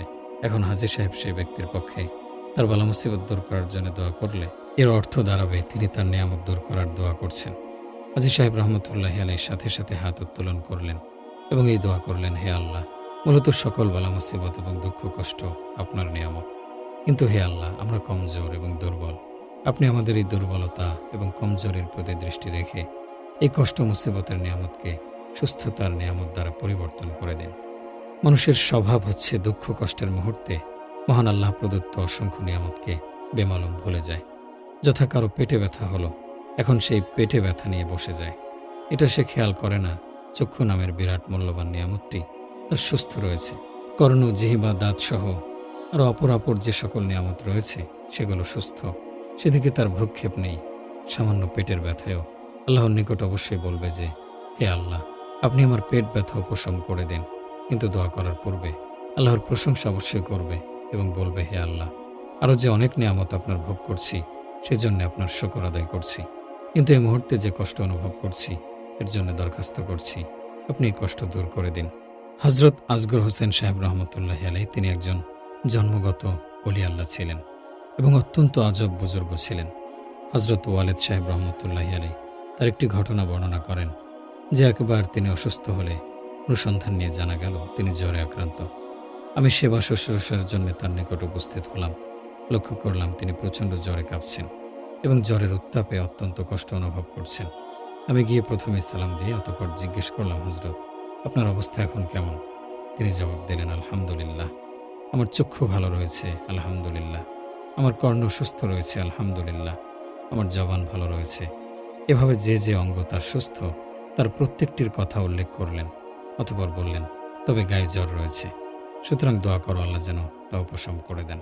এই হচ্ছে একজন শুকরগুজার বান্দার আমল, যিনি প্রচণ্ড জ্বরের মুহূর্তেও ওই সকল নিয়ামতের কথা স্মরণ করছেন যা তিনি তখন ভোগ করছেন। এর ফলে তার কষ্টের তীব্রতাও হ্রাস পেয়েছে। মহান আল্লাহর প্রশংসার পর কি করবে? মহান আল্লাহর প্রশংসার পর নিজের প্রয়োজন পেশ করার পূর্বে রাসূল সাল্লাল্লাহু আলাইহি সাল্লামের ওপর দরুদ পাঠ করো। এখানেও প্রশ্ন হয় যে স্থলে দরুদ পাঠের কি প্রয়োজন? আসল কথা হচ্ছে রাসূল সাল্লাল্লাহু আলাইহি সাল্লাম সে উম্মতের উপর অত্যন্ত মমতা ও দয়াবান। তিনি চান যখন আমার কোনো উম্মত আল্লাহ পাকের নিকট দোয়া করে সেই দোয়া যেন ফিরিয়ে দেয়া না হয়। সমগ্র পৃথিবীতে দরুদ শরীফ ব্যতীত আর কোনো দোয়াকে নিশ্চিতভাবে কবুল হওয়ার গ্যারান্টি প্রদান করা হয়নি। অথচ রাসূল সাল্লাল্লাহু আলাইহি সাল্লামের ওপর দরুদ পাঠের ব্যাপারে এই গ্যারান্টি দেয়া হয়েছে যে তা অবশ্যই কবুল হবে। আমরা যে দরুদ পাঠ করি এবং বলি, আল্লাহুম্মা সাল্লি আলা মুহাম্মাদ ওয়া আলা আলি মুহাম্মাদ ইন্নাবিয়্যিল উম্মি, এর অর্থ কি? এর অর্থ হচ্ছে, হে আল্লাহ, মুহাম্মদ সাল্লাল্লাহু আলাইহি সাল্লামের ওপর রহমত নাজিল করুন। এটি এমন একটি দোয়া যা কবুল না হওয়ার কোনো সম্ভাবনাই নেই, কারণ একে কবুল হওয়ার গ্যারান্টি দেওয়া হয়েছে। আর রাসূল সাল্লাল্লাহু আলাইহি সাল্লামের ওপর তো পূর্ব থেকেই রহমত বর্ষিত হচ্ছে এবং ভবিষ্যতেও বর্ষিত হতে থাকবে। তিনি আমাদের দরুদ পাঠানোর মুখাপেক্ষী নন। কিন্তু রাসূল সাল্লাল্লাহু আলাইহি সাল্লাম চান আমার উম্মত আল্লাহর নিকট তাদের কোনো প্রয়োজন চাওয়ার পূর্বে আমার উপর দরুদ পাঠ করলে সেই দরুদ আল্লাহ তাআলা অবশ্যই কবুল করবেন। আর দরুদ কবুল করার পাশাপাশি তাদের প্রয়োজনের দোয়াটিও কবুল করবেন। কেননা এটা রহমতের দাবি নয় যে একটা কবুল করে অপরটি ফিরিয়ে দেবেন। এজন্যে দরুদ শরীফের পর কৃত দোয়া কবুল হওয়ার অধিক সম্ভাবনা। এরপর দোয়ার বাক্যগুলো বলবে, লা ইলাহা ইল্লাল্লাহুল হালিমুল কারীম। মহান আল্লাহর পবিত্র নামসমূহের মাঝে কি কি নূর, বরকত এবং বৈশিষ্ট্য রয়েছে তা একমাত্র তিনি এবং তার রাসূল সাল্লাল্লাহু আলাইহি সাল্লামই ভালো জানেন। আমরা এ সম্পর্কে কিছুই জানি না। এই সকল পবিত্র নামসমূহে আল্লাহ তাআলা স্বয়ং বৈশিষ্ট্য রেখে দিয়েছেন, কারণ এই স্বয়ং রাসূল সাল্লাল্লাহু আলাইহি সাল্লাম এই শিক্ষা দিয়েছেন যে এই সকল নামসমূহের জিকির করো, কাজে এই সকল শব্দই বলবে। সুতরাং তিনি বলেন, লা ইলাহা ইল্লাল্লাহুল হালিমুল কারীম, অর্থাৎ আল্লাহ ব্যতীত আর কোনো মাবুদ নেই, যিনি পরম ধৈর্যশীল এবং দয়ালু। হেলেম আল্লাহর একটি বিশেষ গুণ এবং করমও আল্লাহর একটি বিশেষ গুণ। এ দুটি গুণ এখানে বিশেষভাবে এজন্য উল্লেখ করেছেন যে বান্দা প্রথমে এই কথা স্বীকার করে নেবে যে, হে আল্লাহ, আসলে তো আমার প্রার্থনা কবুল হওয়ার যোগ্য নয় এবং ব্যক্তি হিসেবে আমি এরূপ নই যে কোনো দাবি আপনার নিকট উপস্থাপন করব, কারণ আমার গুনাহ সীমাহীন, আমার অপরাধ ক্ষমাহীন, আমার কৃত আমলসমূহ এতই খারাপ যে আমি আপনার হুজুরে দরখাস্ত পেশের সাহস করতে পারি না। কিন্তু আপনি যেহেতু হালিম, ধৈর্য আপনার বিশেষ গুণ, আপনার বান্দা যতই অন্যায় অপরাধ করুক আপনি তড়িৎ কখনো ফয়সালা প্রদান করেন না, বরং এই গুণের আওতায় আপনি ফয়সালা প্রদান করেন। সুতরাং আমিও আপনার এই গুণের দোহাই দিয়ে আপনার দরবারে প্রার্থনা করছি, অতএব আপনার এই গুণের বৈশিষ্ট্য অনুপাতে আপনি আমার অপরাধসমূহ মার্জনা করে দিন। এরপর আপনার অপর গুণ দয়া দ্বারা আপনি আমার ওপর দয়া এবং অনুগ্রহ করুন। এরপর সুবহান রব্বিল আরশিল আযীম, অর্থাৎ আল্লাহ তাআলা পবিত্র, যিনি মহান আরশের অধিপতি।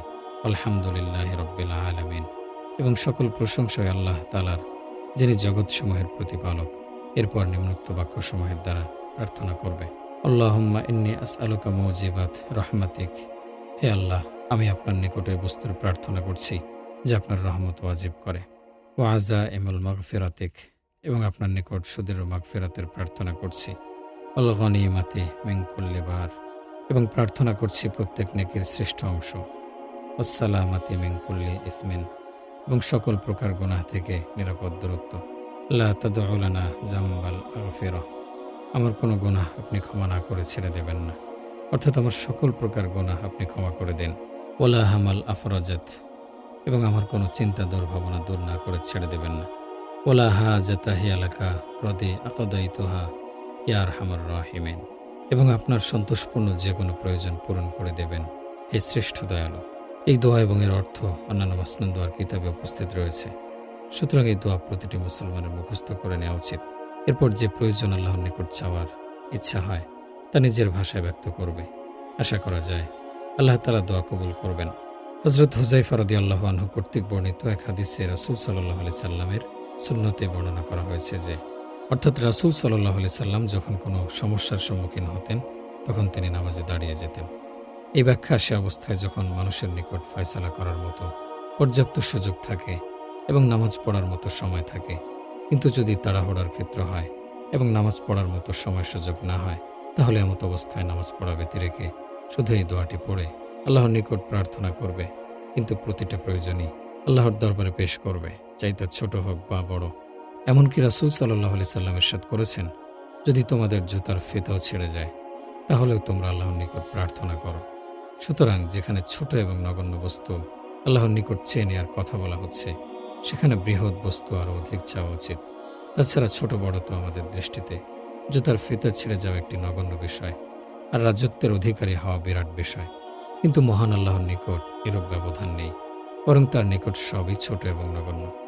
আমাদের যত বড় প্রয়োজনই হোক বা যত বড় চাওয়াই হোক, তা আল্লাহর নিকট অতি নগণ্য। অর্থাৎ আল্লাহ প্রত্যেক বিষয়ের উপর ক্ষমতাবান, প্রত্যেক বস্তুর উপর তার ক্ষমতার সমান বরাবর। তার জন্য কোনো কাজই কঠিন বা দুর্বোধ্য নয়। কাজেই ছোট বড় যে কোনো ধরনের প্রয়োজনই হোক, আল্লাহর নিকট প্রার্থনা করো। বর্তমানে আমাদের দেশের প্রতিটি মানুষ দুশ্চিন্তাগ্রস্ত। প্রতিটা জনপদে এরূপ অবস্থা বিরাজমান যে আল্লাহ রক্ষা করুন এমন কেউ নেই যে দুশ্চিন্তা, টেনশন এবং অস্থিরতার শিকার নয়।